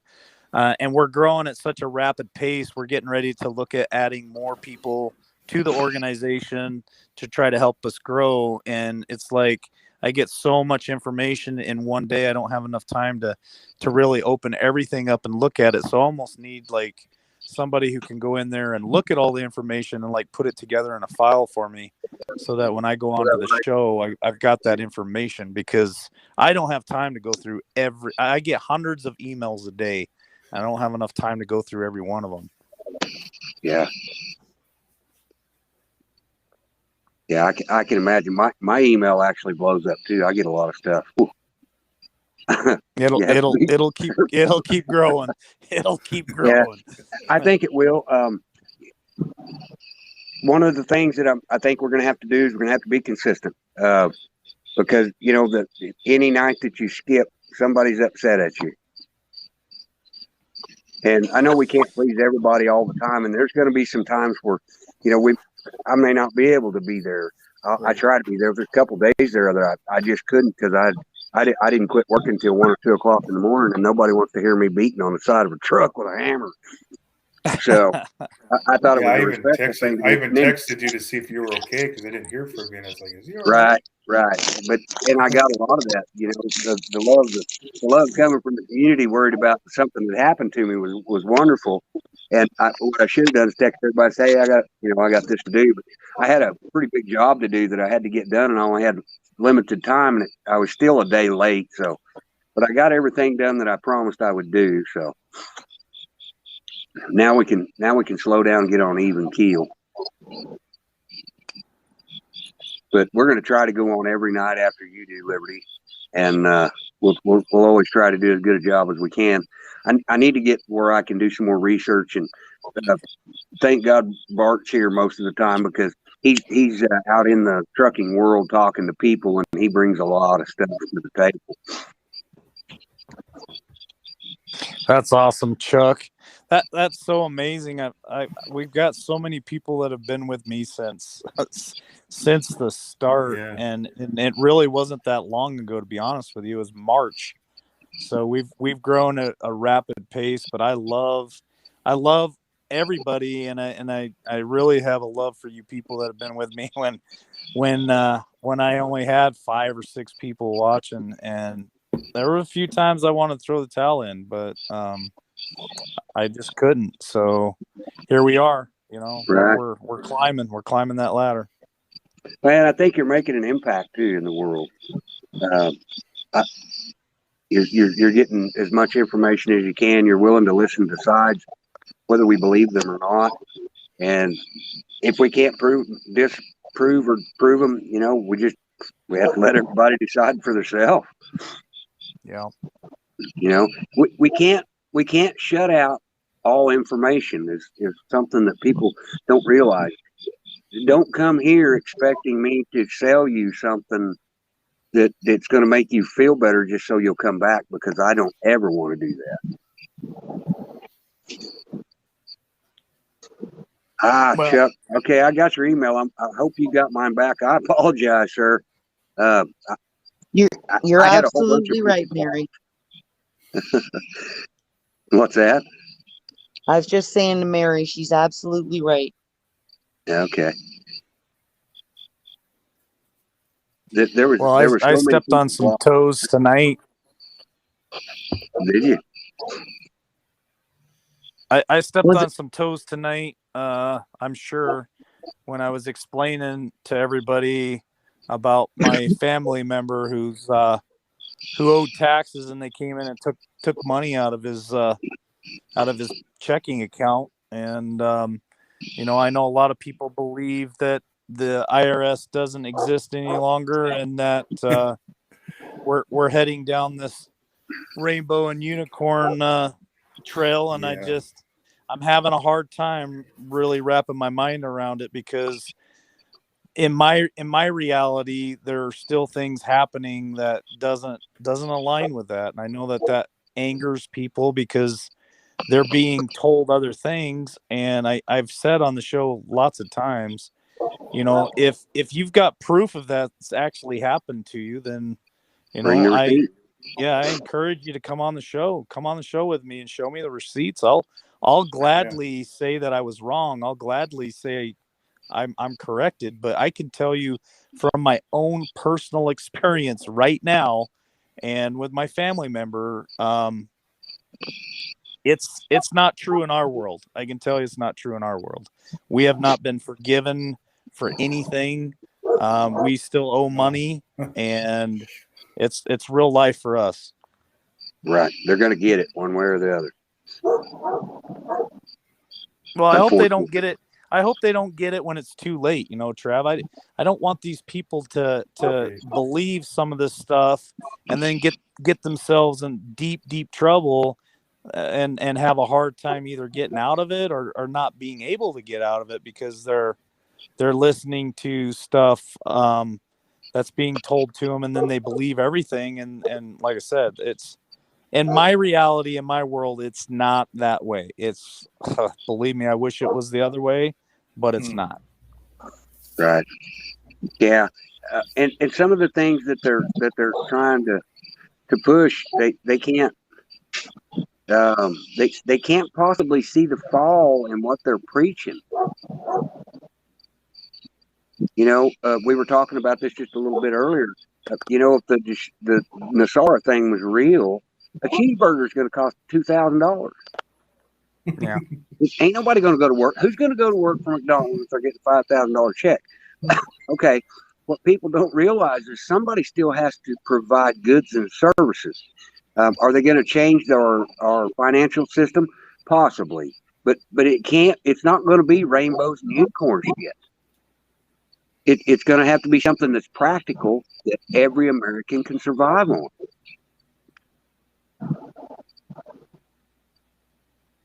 I agree, Trev. I'm sorry that people. If you like Skittles, eat the rainbow. There you go. There you go. Hey, speaking Yeah. of rainbows, did you see that the Jamaicans were demanding that the rainbow flag be taken off of the U.S. Embassy? I did not see that. Not Americans. The Jamaicans in Jamaica were demanding that flag be taken off the embassy. Oh, I didn't see that. No, I haven't seen I that. haven't seen that either. They wanted the American haven't either. flag put back up there. Really? Because Well, all over the world, people are screaming freedom and carrying American flags everywhere. Yeah.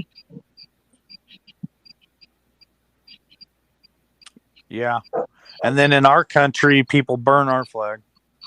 Yeah. The saddest part about that they're is doing that it in somebody's ours let. too, Mike. Yeah, they keep letting them. That's a The federal people in thing. this country disgust me. The way they treat the flag, the way they treat the privileges that they have in this country. It's like, if you hate this country so much, then go home. That's right. Yep.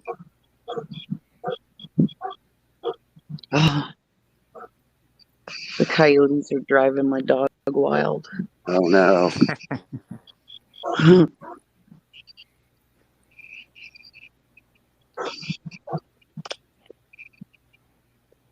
Yeah, everybody hates America, but they sure don't hate our benefits. Exactly. Yeah. The free You know, benefits. We were into a pretty heated discussion earlier about the illegals and getting more money than our veterans, and man, it just breaks my heart to see that stuff. I hate it. Just like when the looting and rioting takes place, you never see the welfare buildings getting burned, do you? Right. You know, folks, I could probably become a millionaire in about a year's time if I pack my stuff up, move to California, because there's certain places in California where you can steal up to $900 a day out of a store and they won't do anything to you. So if you do the math on that, though, That's if you crazy. do the If math traveled on in- that, do that. $900 a day, tax free. Mike, can you scoop some for free. me? Yeah, that's almost $7,000 a week, which is roughly, that's almost $30,000 a month that you could steal. And $30,000 a month is what, a little over 300,000 a year, almost 400,000 a year. Hell, you do that for 2 years, you'd be a millionaire, man. 2 years. Well, but if we could form small groups and take different sections of the city in groups of 3, now we're talking $2,700 a day. Now, if we just took the interest off of those kinds of money over a year, we'd have it made, brother. But that's how pathetic that we have become, that we allow that to happen, that our elected officials allow it to happen. The police department allows it to happen. The sheriff allows it to happen. And I won't put the blame on the police department or the sheriffs, because I'm sure a lot of them are just doing what they're told, by the elected officials that say you can't arrest them, or you can't do this, you can't do that. Their hands are tied. It's pathetic. It's disgusting. It pisses me off.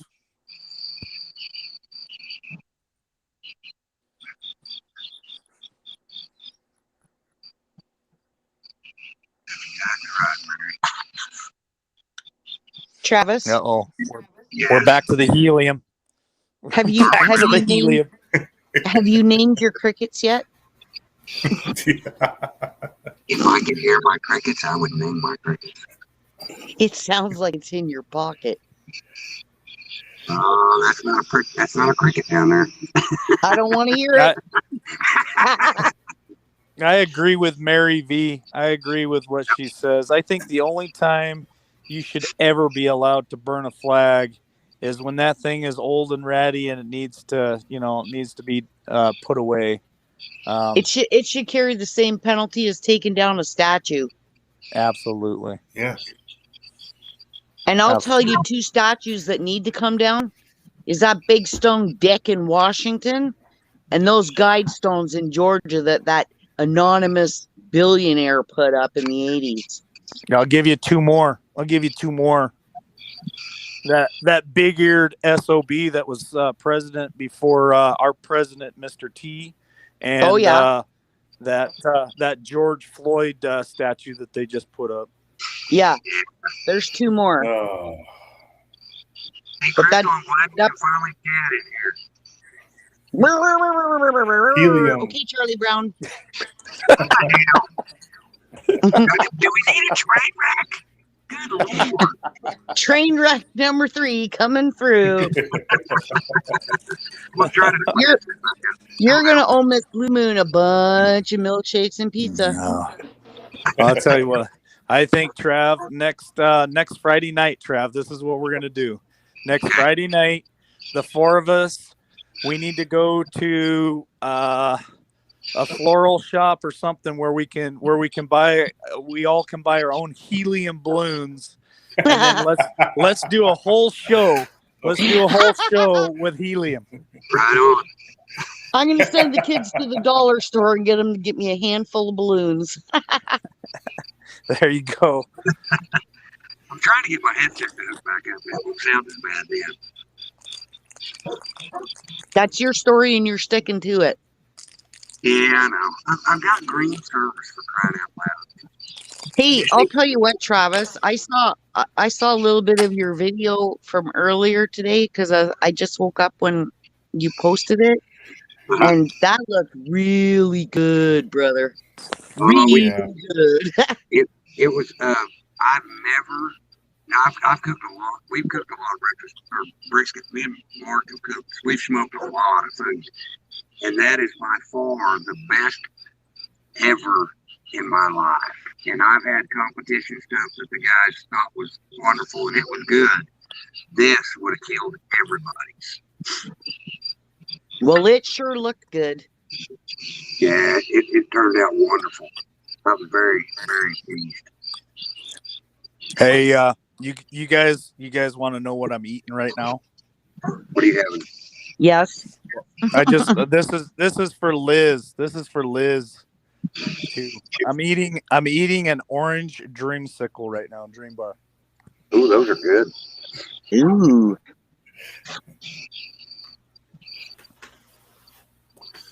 I'm not gonna lie, it's pretty good. Crystal, there is rumors of the truckers striking in Australia. We don't have enough information yet to say that's true. Yeah. They were talking about it, but then the government struck back. So it's. Hey, Mike. Did Yeah. did Travis tell you about my recent encounter with some more of the sleeping part of the population? No. As if I didn't have enough going on, my ex decided that he wanted to pick up a fight about whether my kids were going back to school or not. Yeah, I forgot to tell him that. And I Yeah. told him, he goes, well, you don't have a choice. Teachers, he said, the teachers are going back to school. I said, you don't have a clue. It has nothing to do with the freaking teachers. And it said it Yeah. has to do with the fact that my kids have, both of them, breathing exemptions. And my kids are not being vaccinated. They have not been through all of their school life, and no one is going near them with vacation. And I said, and if you have a problem with that, I said, you better working on taking me to court because I have enough on my plate. And I hung up. Yeah. Wow. Yeah, Crystal, I Well, seen that good for that you. show, Good that for you. JW show today, and that's where I kind of got some of that information started, and I looked into it. I don't think it's officially started yet. They were talking about it, so just letting you know, Crystal, I seen that same show. JW had a show today about talking about the down there in Australia, and there's a couple. Hey, I can sent one him of to the I'll try, mods Travis. drop the Monty. link for Monty? I I'm can't. gonna I try. can't chat my own chat again. Yeah, you one-legged butt kicker, you just sit still there. I'm gonna go try. I don't know what's going on. I can't send it in my own chat again. You know, Travis is talking about this world-class brisket. Nice. I do a pretty mean brisket myself, and then I see all these people in Oh, the chat talking about stuffed it didn't peppers, work this, because that, I and don't the have my other. hammer back. You don't? So No, you don't have your hammer back. I put the link in, I'll but I try don't have again. my hammer back, so it doesn't show. I mean, it shows gray.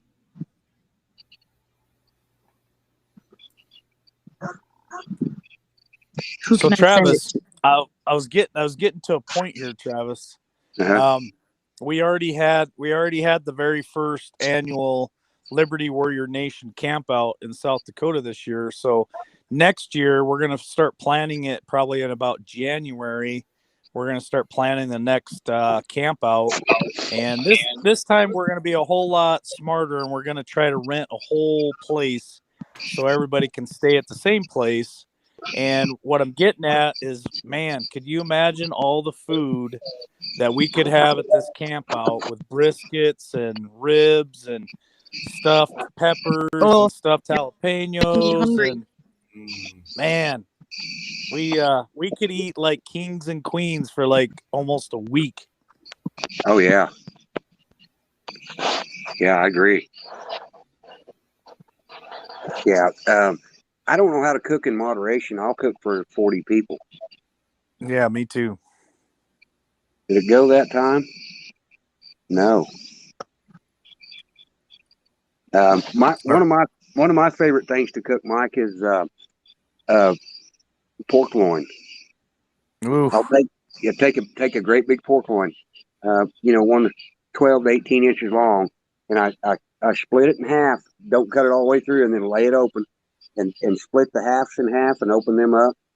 And you take garden onions, jalapenos, and 3 kinds of cheese, and you stuff it down in there, and roll it back up, and then you take a bacon weave and put over it, and inject it with Claude's fajita marinade, and then set it in a pan with Claude's in there. Oh my God! Making my mouth water right now. It's So wonderful. my favorite to cook is I like smoking ribs, and I like to do a smoked prime rib. Yeah. I do a good brisket too, but I'll probably like my prime rib better. But yeah, I could only imagine the next camp out that we do having all this food we're talking about. You're Yeah. making me mega hungry. On my one of the first videos I put up on my channel, Mike, is a reverse seared prime rib. We smoked it for 3 hours and then reverse seared it. Yep. Yep. Our fire was about 1200 degrees when we reverse seared it. Wow. Yeah, it was Wow. medium rare, and you could cut it with a fork. There was no knife necessary. Wow. I know our neck of the woods, their cookout things coming up here soon. Yeah. So for those of you who live real close to Ohio, and if you want to go to the Liberty Warrior Ohio cookout, our neck of the woods is in the chat. I'd reach out to them because they're the ones heading that up. That's for sure. You know what? I wanted to say this the other night too. Talking about food, we talk about food on these late night shows quite a bit. I Yes, think I you're might. making I me think very I might. hungry. I might have to go make a sandwich. But what I want to get at is I might actually see if people want to come on the show on Saturdays or something and do a cooking show and let everybody come in and do their favorite meal, and we'll have a different meal each week and give people an opportunity to showcase their skills in the kitchen. And I enjoy cooking shows, and I've done a couple of them myself. Yeah, my It's actually a lot of fun. My original plan for this was the Oilfield Smokehouse. Mark and I were going to do cooking stuff. Have you ever eat a Himalayan dry aged steak? No, I have not. Yeah, I had a 65-day aged steak that was it was cured on Himalayan salt. Oh my heavens! They're very expensive. That sounds delicious. I've only had you- one in my life. Well, we're actually going to build our own refrigerator. You have to keep your humidity below 80%. You want your temperature around 36 degrees, and then you have to have a fan and a blue light to keep the bacteria down. And he has the science to it. But this all started over being stuck at a truck stop cooking ribs one time. Nice. Yeah, but now we're into the offset smokers, and oh, it's crazy. Yeah, I want to cold smoke. I'm gonna build when I get my property on the other side of the mountain. I'm gonna build myself a cold smoke house, so I can smoke everything with cold smoke. I don't like the heated smoke that I smoke with now, because it kind of cooks the meat a little bit while you're smoking it, and I just want a nice smoky glaze before I cook anything. Right.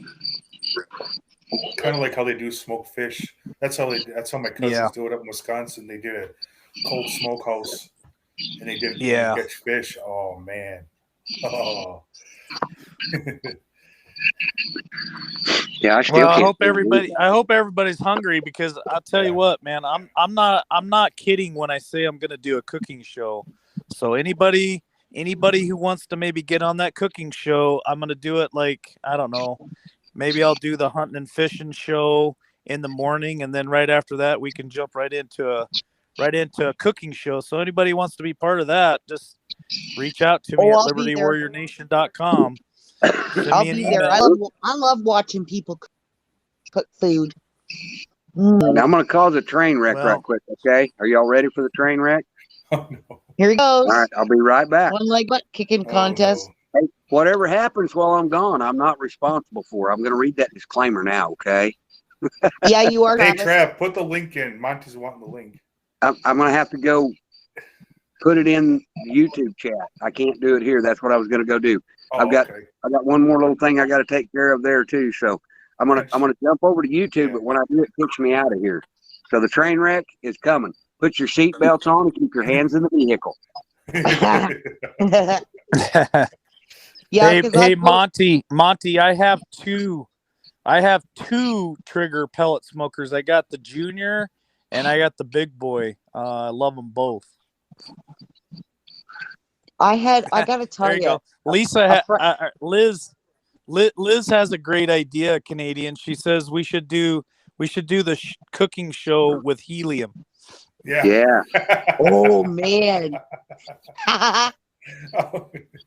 Canadian, I need you to come in. Travis has got that part covered. Never mind. That would be good. Okay, can you still hear me? Yep. Yeah.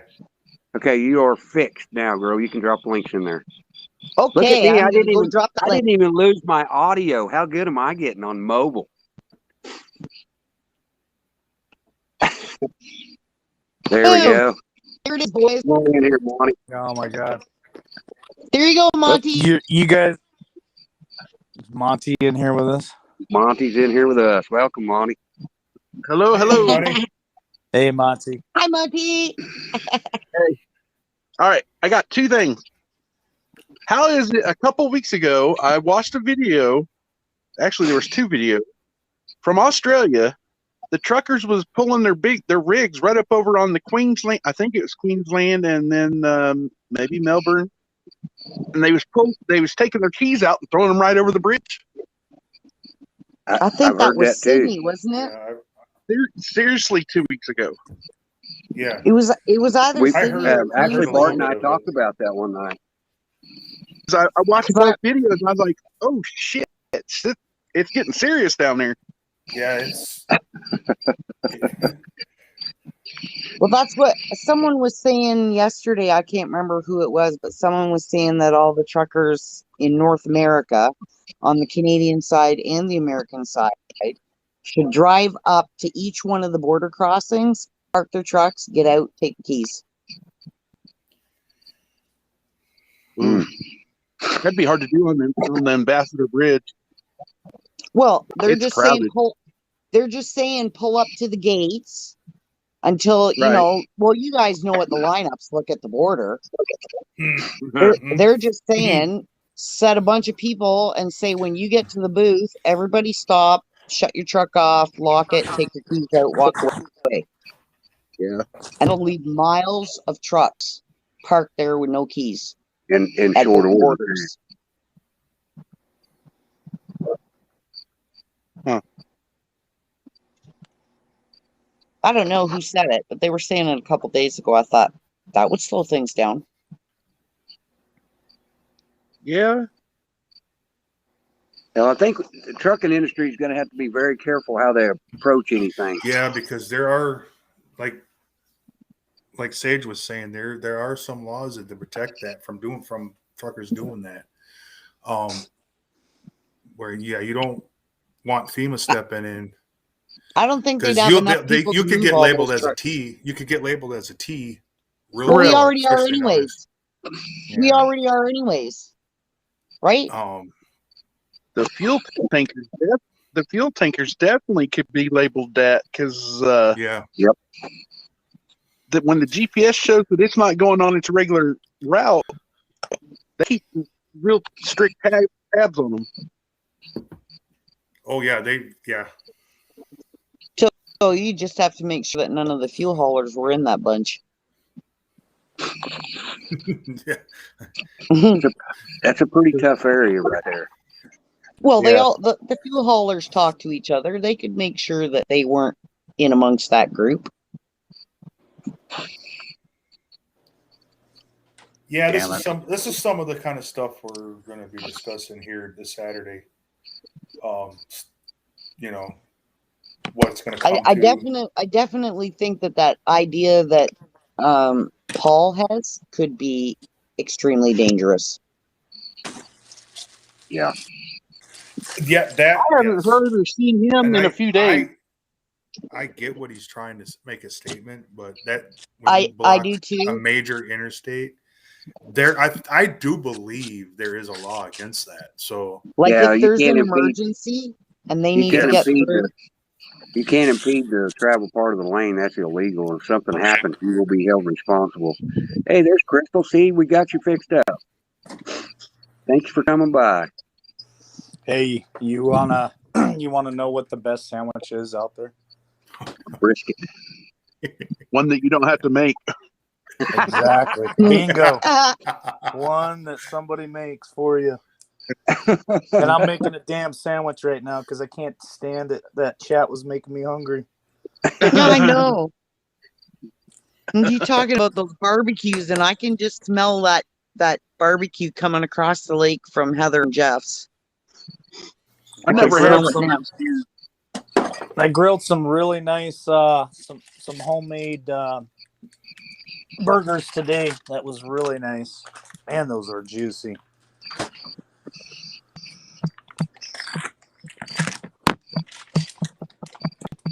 makes me want to go fire up the grill right now. Damn. I know. Yeah. So then you get a note from people the next morning. Did you know that all these people that were on this chat last night are all out barbecuing on their porches at 5 o'clock in the morning? We were. Oh, Crystal, you got to go watch the video of the brisket that we cooked today. Now, see, the other day I was trying to figure this out and I couldn't do it. I can actually chat on YouTube and listen to the stream at the same time. Isn't that pretty cool? I'm moving up in the tech world, folks. Oh, I suppose can y'all hear me at all? yep. Okay. Yeah, we hear you. Hey, Bart, Yes.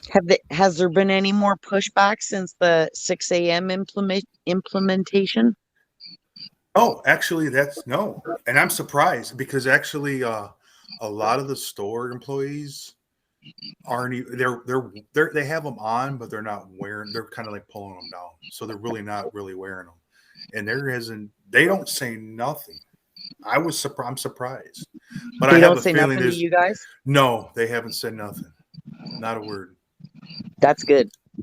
So yeah, I'm sticking you to my guys keep- guns. And then there's You more of guys us. keep There's standing. what's that?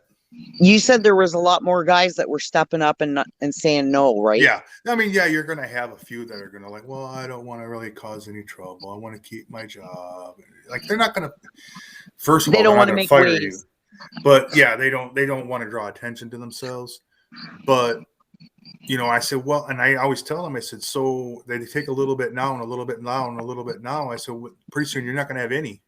So Right. you got to make a stand now. Exactly. Because if you keep letting them push you a little, they're going to know they can get away with it. So Well, they're all. If you want to make a case to say they're already doing it, because look at all the blatant criminal felonies that have been exposed, and those people aren't being touched. There's a reason. They're doing it right in front of you to see if anybody's going to stand up and touch them, and no one is, right. because they control it all. Yep. In there, you know, I try to reach out to the guys that are kind of still kind of basically sleeping, but they just well, this, you know, they just go back to the whole mainstream news, and it's just it you know, I try to point them in the right direction. They just want to stick to that old propaganda. But I've got someone over. I mean, I've got, you know, I've my co-driver that comes in the morning.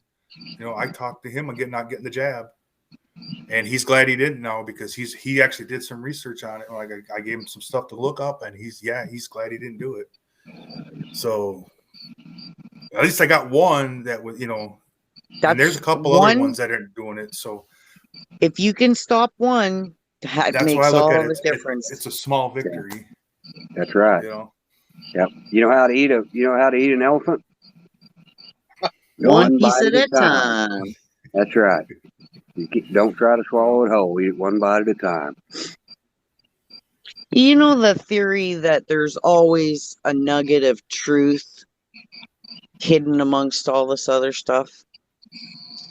Yeah. I watched this guy, and I'm not sure who this group is that he does the decodes on, but he does decodes on them like people do on the 8 and the 4 boards, but he does it on this other group.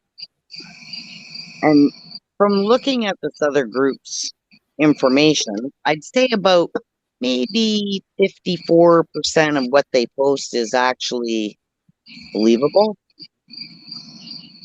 And of what this guy decodes, I'd say he gets about maybe 34% of it.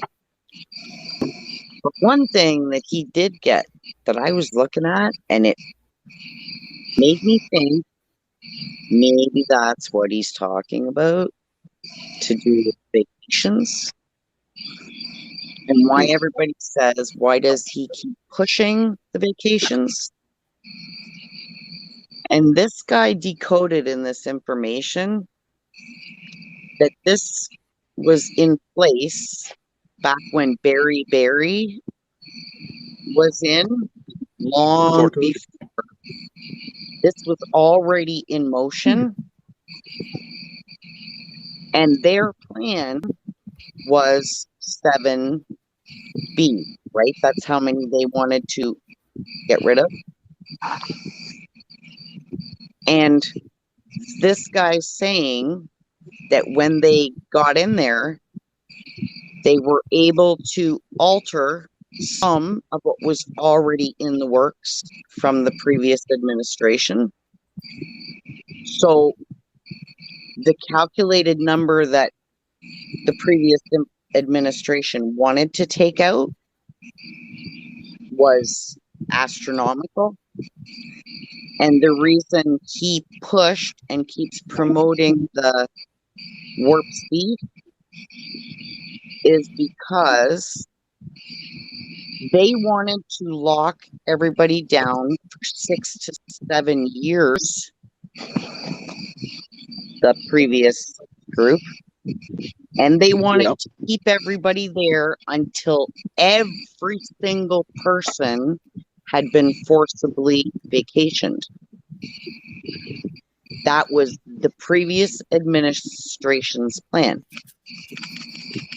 He's saying that by pushing the warp speed, he sped up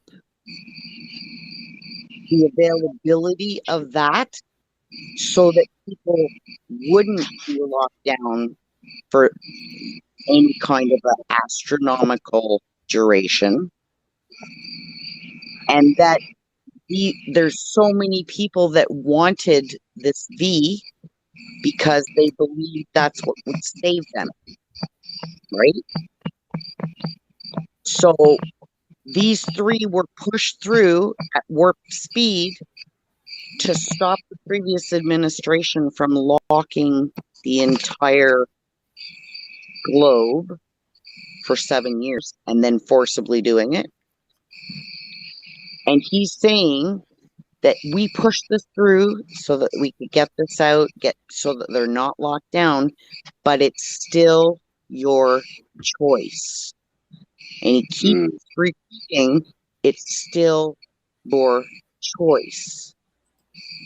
And he has to keep pushing the vacation so that the other side thinks that they're still in control.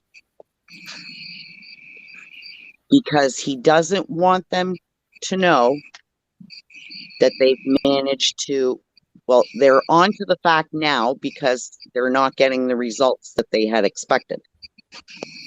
That's why they're trying to now force it, because they didn't get the result from the initial group that they thought they were going to get. It was supposed to be much higher. I can see some of that. And he's saying we save millions and millions. He's not talking about the Dr. Fakey. He's not talking about those numbers. He's talking about the numbers that the previous administration wanted to eliminate. So they're saying by their interference and pushing things out faster and being able to interfere with part of the vacation, instead of the 7, they've only got 6% of that. The previous administration is only got 6% of the elimination that they were expecting. And what Mr. T is saying is that they saved 64% of what the previous administration was trying to eliminate. He's still saying, he's not saying that those vacations are safe. He's saying he had to put them out there and force them that fast for the people who believed it would save them. But he still kept repeating every single time, but it's still your choice. You know, it's totally up to you. And one of the vacations that he got started with an R. And that is a legally approved V, as is the one that starts with the H. And the other one that starts with an R and ends with an X. Those three are all legally approved. What he meant by he pushed the F space A so harder than ever before. And that little piece guy pulled out, I thought that part makes sense. So much of the other stuff that he goes off on is like, dude, really? But that Okay, I'm having trouble that dropping the link in the chat again. Now I can't get into my YouTube on Okay. there. So can you drop I'll it go. for him? Tactical wants the link. Sorry, I didn't mean to interrupt you. How's that sandwich, Liberty? Damn, that was a good sandwich.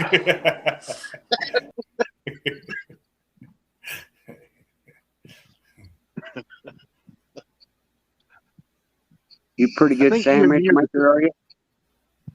Well, I can make it happen in a pinch. Yeah. Anybody that cooks can make a sandwich. I'm excited to go to this barbecue over at our neck of the woods. That's going to be a great time. It's I'm an bringing my amazing time. Hey, Mike, was you born in 75? Say that again. Was you born in 75? 74. 74? Yeah. Damn, Might be kitty. just a little, you're a little bit older than me. Yeah. My birthday's in October. Really? October Mine's November. 30th, right before Halloween. Mine's November 13th. 75. Nice. Yeah, I'm just a little bit older than you. Year and a few days. I'm quite a bit older than you kids.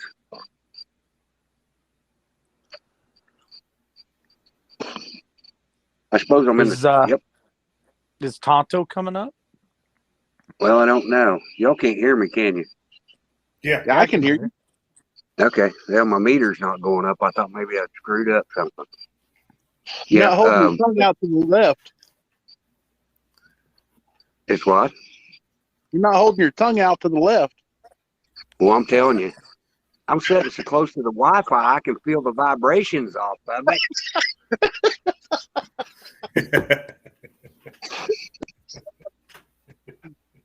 What the? Did we lose Canadian? No, she went to try to drop the link in there. Now I just got something that popped up and asking me for an email and a password. What the hell? What a mess. It's like a tornado. It's like a reoccurring fucking train wreck is what it is. Hello. You crack me up. Hey, anybody can mess it up. I can. I'm telling you. My dad always told me I could mess up a crowbar and a sand pile. Chuck says that's the 5G massage. My old man always said I could tear up an anvil with a cotton ball.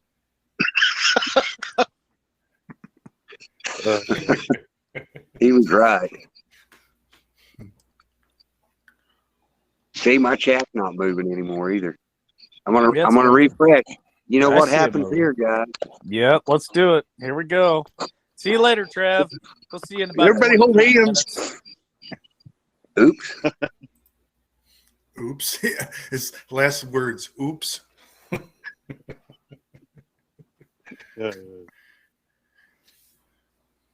Messed up like a soup sandwich.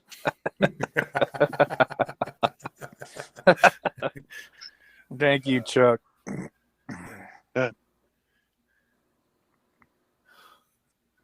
You was laying down some pretty good jokes a while ago, Liberty. Yeah. Well, thank you. It's not a hard thing when you're talking about Hills Up Kamla. No.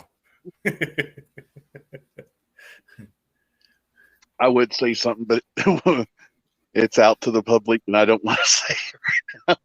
Yeah, I think I was pushing the limits there.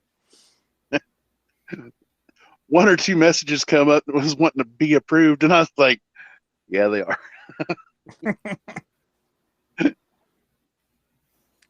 Sounds like Liz is going to try to make it to the Ohio barbecue. That's cool. I hope you bring your husband too, Liz. I got to meet Liz's husband in South Dakota. They're a wonderful couple. Love you both, and they're a lot of fun.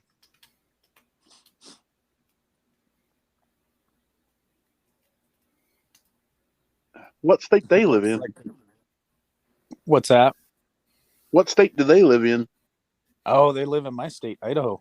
They're not far from me. Where are you at again?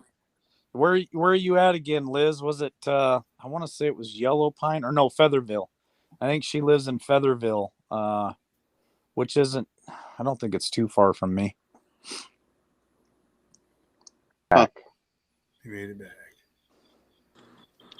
Hey, that pic sent to you in that email with the water copter and the rider with the flag. Yeah. That was taken in New Meadows, Idaho. Oh, really? Whee! Yeah, As I that's slide back in. so New Meadows is about 27 minutes from me. Yeah, that was. I pulled it off of Facebook a week or two ago, right before you started moving, and I was like, "See, that's Americana right there." Yeah, absolutely. Hey, Crystal Hernandez. Good evening. It is me. We're just joking around tonight. Yeah, Liz says Featherville. So I am gonna go see Liz and her husband here soon. I want to go hang out with them for a little bit. Hey, Travis, Yes, ma'am. Never been to you Idaho. want to keep when you're swinging that one leg kick in your butt? Can you keep it over to yourself a little bit? I'm doing the best I can. I can only wreck one train at a time. I Hey, flew hey, right out of Travis. there. Hey, I went Travis. to drop the link and I flew right out. Yeah, I think you got I someone gotta else get- in the chat. I gotta Yeah, respond I'm to looking. our neck of the woods real quick. I will send those out tomorrow to you guys. I know you've been waiting on them forever. Sorry about that. So if you don't hear from me by noon, shoot me an email, and I'll make sure that I get those to you tomorrow.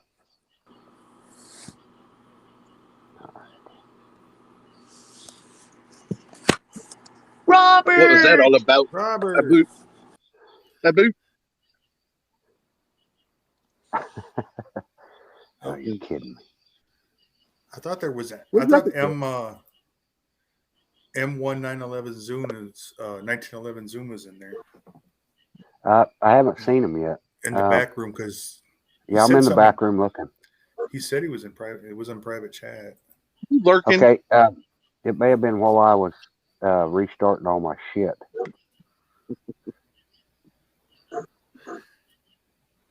There, These see now. chat rooms is all different. It's all new to me. I'm still getting used to being talking up on here. See now, I was just able to drop the link right there. I don't know what's going on. I guess restarting my stuff helped. Yay! Wow. Did we Shoot, we're lose holding. Robert? Yeah, Robert has trouble staying in sometimes. I don't know what the deal Hey. is. hey Mike, Yeah. remind me at the next fishing show. Remind me at the next fishing show to show you the picture of my little girl. Nice. Tra- Well, Travis Every has Saturday. seen it. Yeah. She's 1911 Zoom, welcome. I got Thanks a for picture having me, of my Shane. Isn't A this little- Shane, you're Jason? searching for the truth, right? Is this Jason? This Jason, Yes. right? Hey, Jason, how you doing, Yeah. brother? Hi Jason. Hi, Jason. if you're searching for the truth is out there, but you got to branch out from like way beyond YouTube. YouTube's beat. It's done. Oh, I agree. I gave you links to other channels I watch. What I watched today was probably the best show of digital warriors. I mean, these guys are 4chan, 8chan. They all came together and pulled in a show that, I mean, they pulled in Nikolai Tesla, everything about everything that is going on today. It was great. Diddy Style 93. You can find it on the Foxhole. I've told you about that. Yeah. You guys need to jump over there because you can say what you want in the chat. You won't get censored. Who gives a shit? I mean, it's straight up how we need to take back our country. Does that make sense to you guys or not? Yeah, I haven't had a chance to do any research into that. I've been traveling and been covered up with work the last several days. So since you and I talked, I haven't had a chance to get into everybody's busy. Yeah. But everybody needs to, have a chance. Go look at the Foxhole. Give me mod powers so I can send some links so people can go look at different people over there and experience what the truth is. You say right there, searching for the truth. Dude, I'm trying to give you the truth. Is the best way I can. Well, all right. Oh, and give me some for instances of what truth you can show me. Pulling out all the digital stuff on comms, where we're at, pulling clear back to 130 years ago with Nikolai Tesla on how it fits into, like, I don't know if you guys follow Q posts or anything like that. I don't know. But how that's fitting into everything today. There's some good shows. There's some bad shows on there. It's very inspirational on where we're going with our country.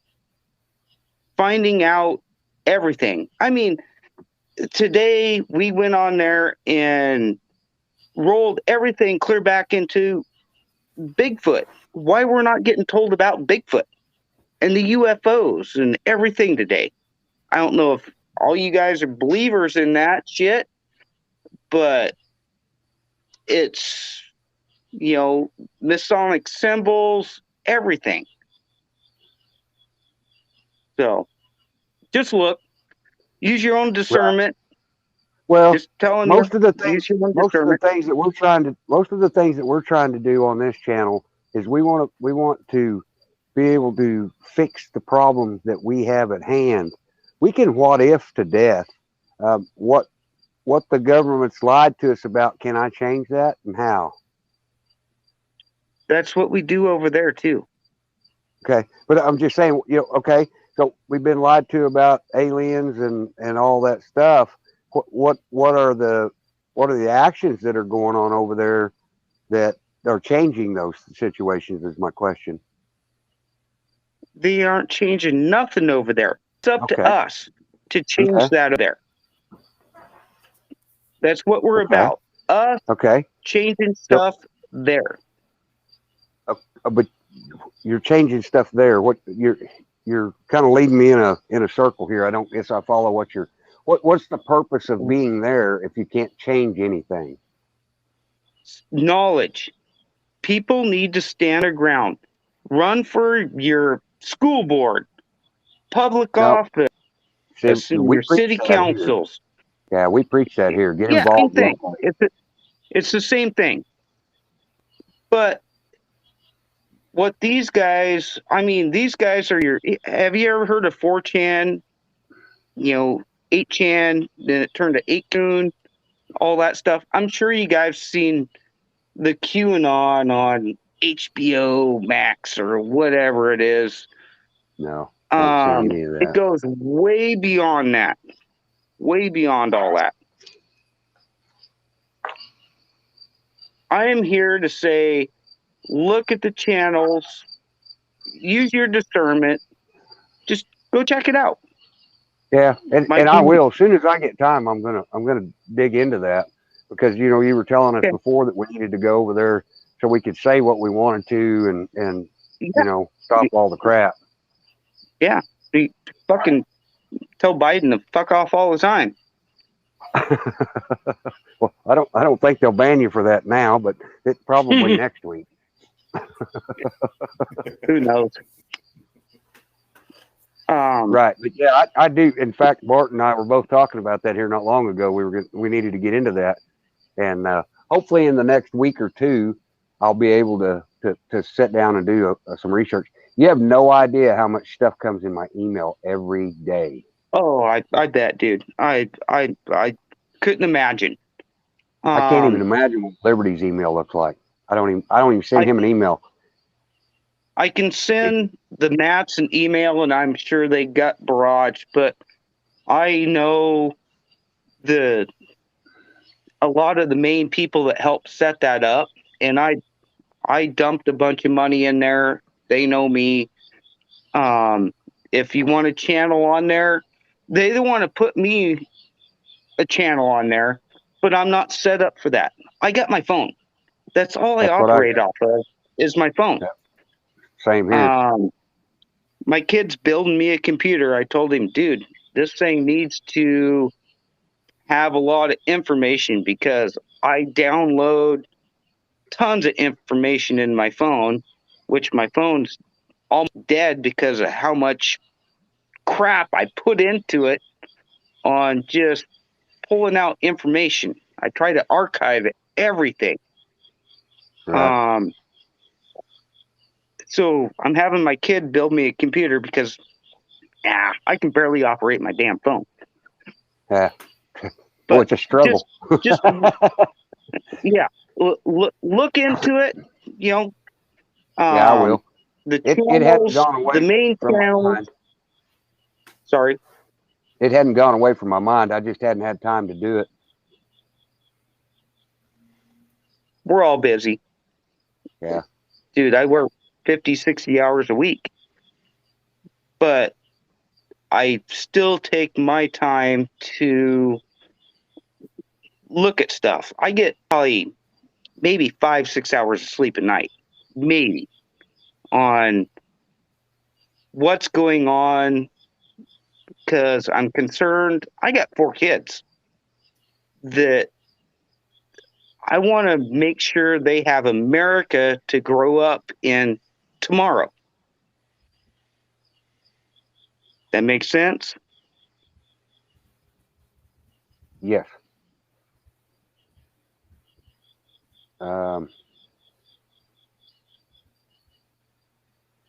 Yeah, it makes perfect sense. I get it the same way. I want my grandchildren to have the free world that I grew up in as well. That's what's inspired me to get involved. Mike pushed me a little bit in the right direction, and now it's time. I feel like I need to make a difference. I spent my whole life out being too busy making money to pay any attention to the bullshit that's going on, and Exactly. yeah, it's time to change some of that. Yeah, I spent my, the last, until 4 years ago, I spent my last 12 years on the road, which was good because my wife could stay here with the kids. She raised the kids at home like traditional ways, that was good. Right. I just chased the money. You making $50, $60 an hour on the road, but you're only home, what, a month out of the whole year total? Right. Right. You can't do that all the time. Not to have children develop the way they need to develop. You can't do that. So now I'm at home. I refuse to go out on the road. So I see one person's pulling it up, Foxhole, in the comments. Just go look. Use your discernment on some channels, but I think you guys will like it. I'll talk to the Mats. I'll send the Mats some email because they got last time I looked, I think they had 93 different channels on there, and it's their own server based. You will never get kicked. Google can't do shit about it. It's Right. great. So, all right, guys, just All letting right. you know. Yep. Appreciate I'll it. see you later. Like I say, we'll get dug into that one of these days. I promise, man. And Thanks, sir. tonight, Diddy Style 93 on the Foxhole. Go look at that because that right there was the best video I've ever been involved with that just pulls out anything that does with anything on the whole situation, linking everything together. If you pull up Foxhole, Diddy Style 93, phenomenal tonight. So go look at that. All right. We'll try to dig into that. Okay. Thanks, All right, guys. Thanks, man. Appreciate it. Much love. Catch Yes, you later. sir. All Later. right. Can you guys Tactical hear me? Tonto. Yes. Am I here? Yeah. Oh, hey. Howdy from northern Michigan. Howdy. Howdy.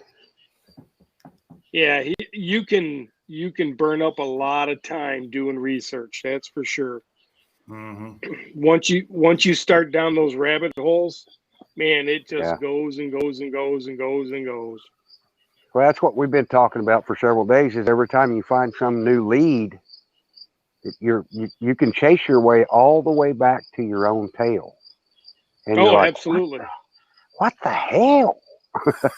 Yeah. Well, now having Warrior Nation, where you got Remote Viewer 57 and guys like that, and Cage and everybody, man, Yeah. they're just a wealth of information, and they you trust them, so they cut down a lot of time doing it yourself.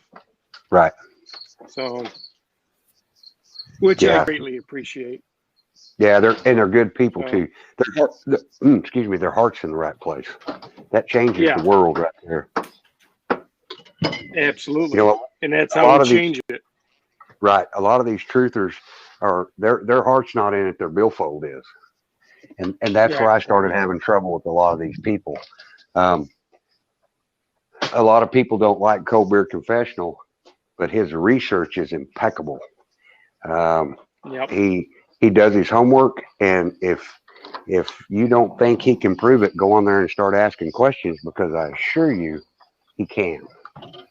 and he made a total idiot out of me one night, and I was generally asking questions, and I'd been there for a while, but I had never commented, and I was still looking in what I say are some of the wrong places for information. And he shut his whole show down and said, look, he says, I'll show you this just so you know. And he did. And taught me a lesson. Do your own research. Oh yeah, absolutely. Yeah. And Trust even but some verify. of the, just like you say, some of the research that you dig into, you start chasing your tail, and pretty soon, who the hell knows where it's going? I think it's a distraction. And then your family looks at you like you got two heads because you're spouting all kinds of weird stuff. And Yeah, my That's kids exactly were, right. yeah. And one of the truthers actually went on one of the shows that I really love, and he was throwing out a bunch of stuff, and I was writing every bit of it down, word for word. I wrote it all down, and I'm not that guy. I won't do that. And he got down to the end of it and just ruined it for me. He says, I don't care if you're losing family members or you're losing friends over selling your multi-level marketing insurance. You get her done. What? I erased the whole board. I didn't even go back and look anymore. I was done, because that's what he's about, money, and it's not there about money. Until we get humanity put back in people's hearts, we're not going to change shit. That's Right. my opinion. Well, here's something my wife ended up letting me know. So there's like 7.8 billion people in the world, right? And they have given out 2.8 billion vacations doses. Right. Well, if you read Revelation, the four angels that are held back are given permission to kill a third of the population of the world. How can you kill a third of the population of the world? You give them 2.8 billion doses of vacation. Right. Just a thought. Yeah. Just a thought. Because I mean, there's a dark side to all this, because I guarantee the government is not pushing this because they care about your welfare. Right. That's the concerning thing about it. Well, and now what alarms me is both sides are pushing it. Mr. T come out and said, no, it's going to be a good thing. We're going to fast track it. We're going to do this. And he's still for it. Now, the whole time he was still president and he was talking about all this, they were saying, oh, we're not taking that shit. Whoa, no, we're not sticking that. They're not putting that in me. No, no, no. And now everybody's shoving it. So that threw red flags up Well, for me. he got booed during his speech. I know. Did you hear the crowd when he talked about it? I was like, oh man, you took a hit there, dude. He took a hit. So people did not like anything to do with the vacation. Right. So, well, you know, crazy. and this is a stupid analogy that works every time. It's my body, it's my choice. If what they were saying about the sickness was true, I should have been dead a long time ago. Oh, absolutely. Absolutely. But the numbers just don't support it. I can go to the CDC website and show you their numbers. It just doesn't support what they're saying. Yes, exactly right. So, but to get people to open their eyes is near impossible anymore. It is. I mean, they're just not doing it. Yeah, and go back to the CDC. How many times are they going to redo their frickin' numbers, for God's sake?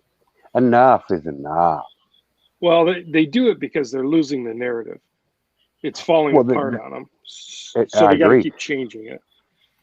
But now they're changing it to go against everything they're still shoving down our throats, and I'm not happy about that. No, well, yeah, and who knows? You know, maybe they're talking, you know, some civil disobedience coming, and you know, maybe they're pushing that. You know, there's we just don't know. We don't know about our government. I mean, they're in total chaos. I mean, that whole place is just total incompetence, and so who knows what they're even planning. We just need to strengthen what we're doing here. We need to communicate. I mean, I get all my news now from these sites, and Liberty site and Lost in the Woods or Our Neck of the Woods. You know, these are the sites that I'm getting all my info from. So I don't even turn the television on anymore. So, I haven't turned the television on in 9 years. but anyway, I do a lot of research, and I hate research. I really, really, really hate to read. And Shane actually Oh, got me yeah. on the reading thing. I cuss him every day for it. My comprehension level is a little bit lower than average, so I have to go through and read it before I get it. So, but I'm getting better at it. My comprehension level has improved a lot. I'm an audio learner, so I can't read something. I gotta experience it to learn it. So Yeah, I understand that. Hey, too. anyway, It's easier for me. my wife is looking at me, and I'm waking everybody up. So I'm gonna jump off and listen. I'm just gonna listen with my headphones. So thanks All for right, letting man. me come Well, we on, guys. I appreciate it. Hey, you're welcome. You're welcome anytime. Yeah, you're Come welcome on. anytime. Yeah, have a good time. Thank you. Thank you. Yeah. Oh yeah. And I'll be watching every day. I appreciate that. We're gonna get consistent now. Sounds good to me. All right. When I get back home, I'll probably start my own channel. So Yeah. If you can reach one person, it's worth it. Liberty just corrected you, Tactical. what He said I didn't read it. What he a said. third of 7.8 billion is 2,597,400,000. And change. And change. I thought you were going to bed, Liberty. Yes, I thought so too.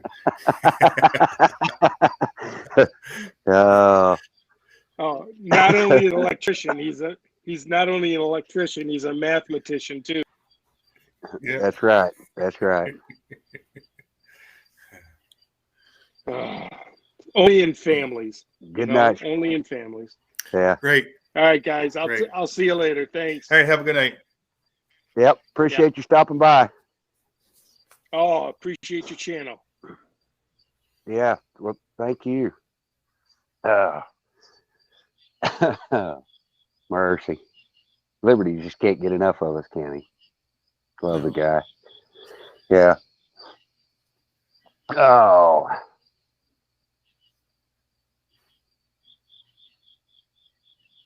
Yep, that's exactly right. No matter what the numbers are, it's very concerning. Yeah. So, well, it's 1:14. I may have to wreck this train. I got to drive back tomorrow. Yeah, Liberty. I'm going to make a couple stops on the way back. So, I haven't decided whether I'm going to go by and see if, or try to catch up with Ken or not. That'll be out of the. I figured the mileage up, and that's going to be quite a ways out of the way. But I've got a couple stops I can make on the way home that are going to be right on the way. So, our neck of the woods is probably really close to me, and Canadian Patriots probably not far either. Because I'm going to go to Columbus and go down 33. Mm-hmm. Yeah, I'm right on the top side of the lake there, Travis. You're on the top side of what? Top side of the lake. Good night, Look Mike. for Rondo Bay. So you're up Off north. of Lake Erie. Off of Yeah, Lake Erie. Okay, so you're way up north of me. I'm at Chicago. Yeah, I'm on the Good night, top Liberty. We side love of the you lake. too, brother. Say that again. I said I'm on the top side of the lake. If you find Leamington on the lake and go east till you find Rondo Bay, that's where I'm at. Okay. Yeah, I won't remember that. So tomorrow, sometime send me that a text message, and I'll look that up because. Okay. I was thinking you weren't close, or you weren't too far from our neck of the woods. Me too, because I'm telling you, I bet you I'll be able to smell that friggin' barbecue across the lake.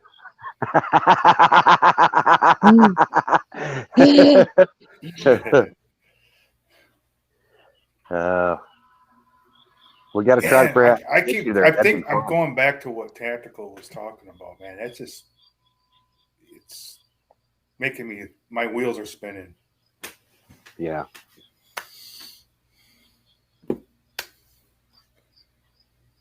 Scary stuff. Yeah. Good night, Monty. Are you going to bed? Good No, night, he's just saying good good night, night to Liberty. Liberty. Good night, Monty. Yeah. I don't know who's going to bed and who's not. I just got confused. So if you're not going to bed, Monty's not going to bed. Sorry. He's a night Everybody that's owl. going to bed, good night. Oh, it's maybe just Mike. Good night, Mike. Yeah, I think it's just Mike. He's like, no. We're not right in the head. You know that, right? My microphone is much clearer if I'm on my headset, isn't it? Maybe not. Did you Was that do guy, something to your? that guy that was on here before? Was that Jason? Is his name Jason? I can't remember. I think it was Jason. Well, anyway, M1911. Good night, man. Good night, Robert. Night, Robert. Love you, Night, brother. Robert. Yeah, I'm gonna try to stop through and see you tomorrow, Bart. Tomorrow? Yeah. Yeah, we can. Yeah, you said you were off tomorrow because I'm gonna be coming back through there at some time. Probably as early as I get up, I'll get antsy. I've got to get back. I got stuff I gotta get done. You're gonna go through. I'll come right down through Indianapolis and.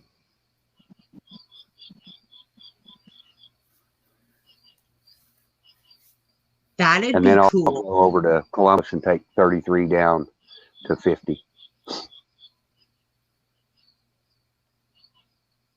Oh, you're going to take 50 across?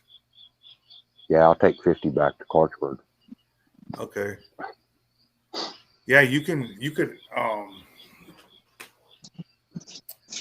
also take trying to remember what road now. Down by it's 31 down to Columbus, and then you take, I think it's 7 that drives down to 50. It's 31 Yeah, I don't know. right there, right off there at Taylorsville exit. There's State Road 31, and it goes down, and you hit Highway 7. I think you go south on 7, and it'll run down to 50. Yeah. Yeah, the quicker way, or the Good night, Miss easiest Blue way for me to go is go down 33. No, well, yeah, I told them I was Good going night, to wreck Miss this Blue train Moon. too, and we're still going. But I that's used to okay. travel them roads all the time when I worked for Circle K, those back roads. Yeah. I'm Good night, Mary. mainly Love interstate you. now. Yeah, I've traveled all kinds of back roads over there. Oh, I yeah. finally I Especially in just stuck- Ohio. I traveled Yeah. all the lot of roads in Ohio. We've been in some rough places in Ohio. Ugh. Oh, I remember picking up a load of cheese at there was an Amish farm, and they have like a loading dock there. And I was in these as soon as you leave there, you take a left, and there's this steep incline. I had to take it in first gear.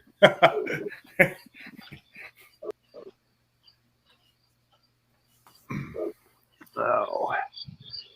Yeah, we've been some rough places out in the Appalachian Mountains in West Virginia too, out in the oil field. Good Oh Lord. yeah, Yeah. See, Um, West Virginia, Pennsylvania. Oh, Yeah. There's actually a well site that they're fixing to reopen. The road fell off the side of the mountain, and it's been 4 months since they've been in there. They're Hey, just now Chuck, getting the thanks for road built coming. back up.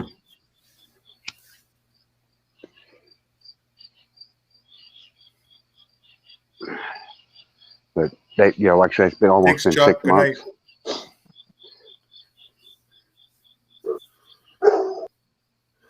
I hear dogs barking. Somebody's mad.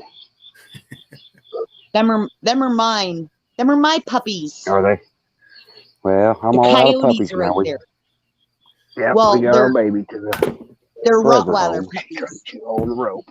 You can't chew on that. That's bad dog. It's bad dog. Can you go potty?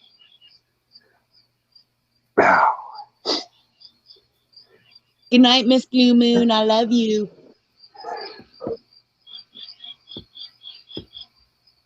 Tactical Tonto's right there on the bottom side of the lake too. Night, Robert. Love you too, brother.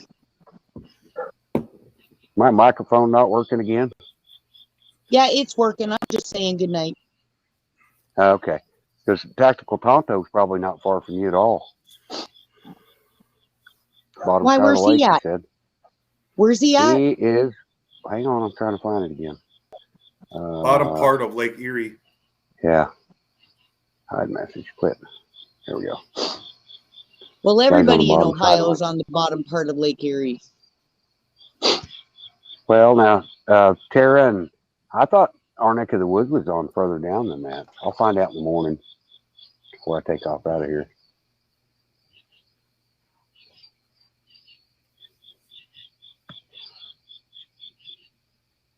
Joe's in Florida. Cheryl's off I-75. So there's actually quite a few of us that are within a,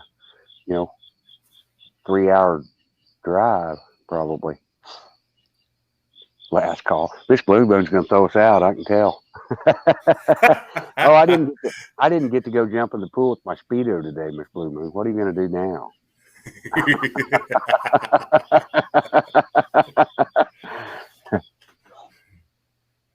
Oh, mercy. Well, I think we had to wreck this train. I think we had a really good night. We covered a lot of ground and had a lot of fun.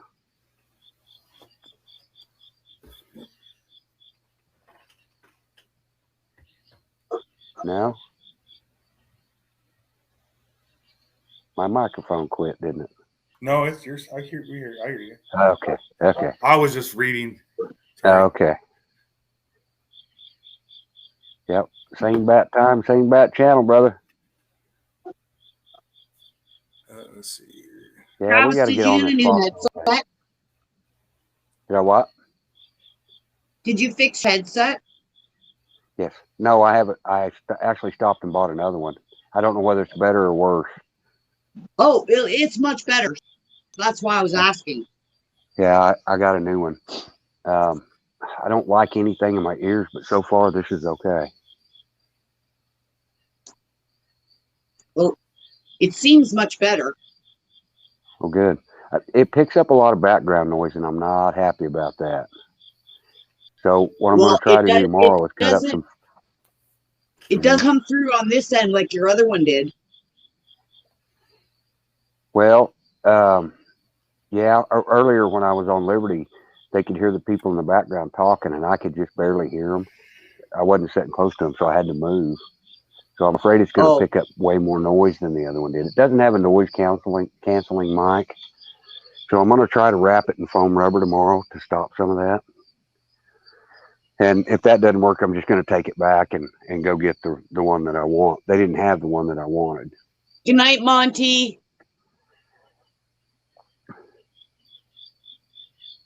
I have to make the Speedo up tomorrow, huh? Yeah, Miss Blue Moon, we had a couple train wrecks. I had to restart my phone a couple times. I'm just getting better at diverting the train wrecks from the audience, I guess. Thanks, Joe, for coming, Nate. You're welcome back anytime. That's right. We'll welcome anybody up here. Unless you come up here just to get us thrown out of the place. All right, I screenshotted that telegram. I'll never remember it if I don't. That M1911 Zoom. I've got so many screenshots saved that I need to get in and do some stuff with, but wow, you can get overwhelmed fast.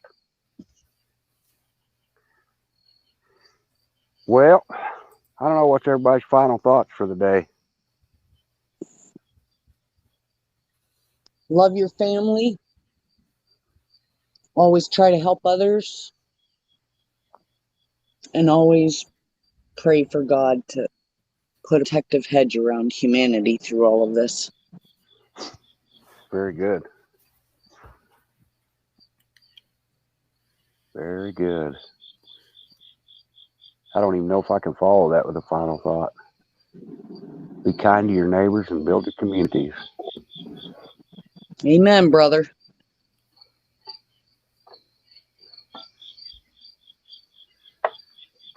BB, did you go to sleep? No, I'm here. Oh, I'm sorry. Got hung up in chat, didn't you? I'm still looking into things here. One day at a time, people. That's right.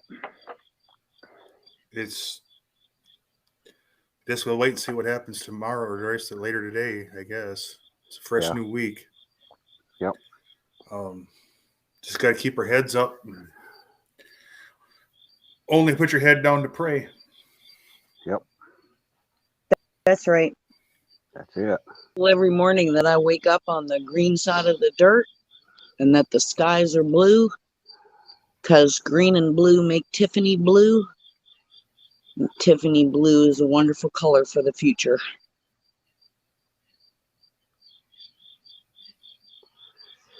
All right. I'm trying to find us some outro music. What do you want to hear? 22.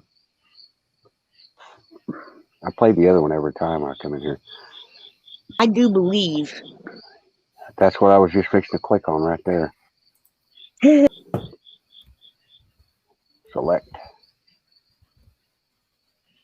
Oh, did it work? Yes, it did. Ha! All I gotta do is push the play button. Love you And guys. guys, love you too. Thank you for joining us. Always a good time when you guys come over. I look forward to doing these shows every night. I'm just grateful I was able to get back because I really missed I you am guys. too. Yeah, I'm glad you made it back too. Yeah. Always be kind. Glad you made it back. Yes. Hey, Travis, Seriously, Lasco. Yes, let ma'am. the music rock, and I'm gonna watch it in the brother. Have a good night, EB. All right. My prayers, Have a good my night. prayers and love for Melissa. My All right, prayers thank for you. you, Travis. We're praying for you too. So I a lot of know. prayers out. Praying for everybody. Thank you, That's everybody, right. for coming. And it's a great family. Have a Yes, good it night, is. everybody. Yep. Good night. Good night. Good night. Good night. All right, brother. I'm gonna get off here too. All right, man. I'm gonna play our music. I'll talk to you tomorrow sometime, brother. I'll let All you know right. when I get out of here. All right. All right, brother. Sounds good. All right. Bye.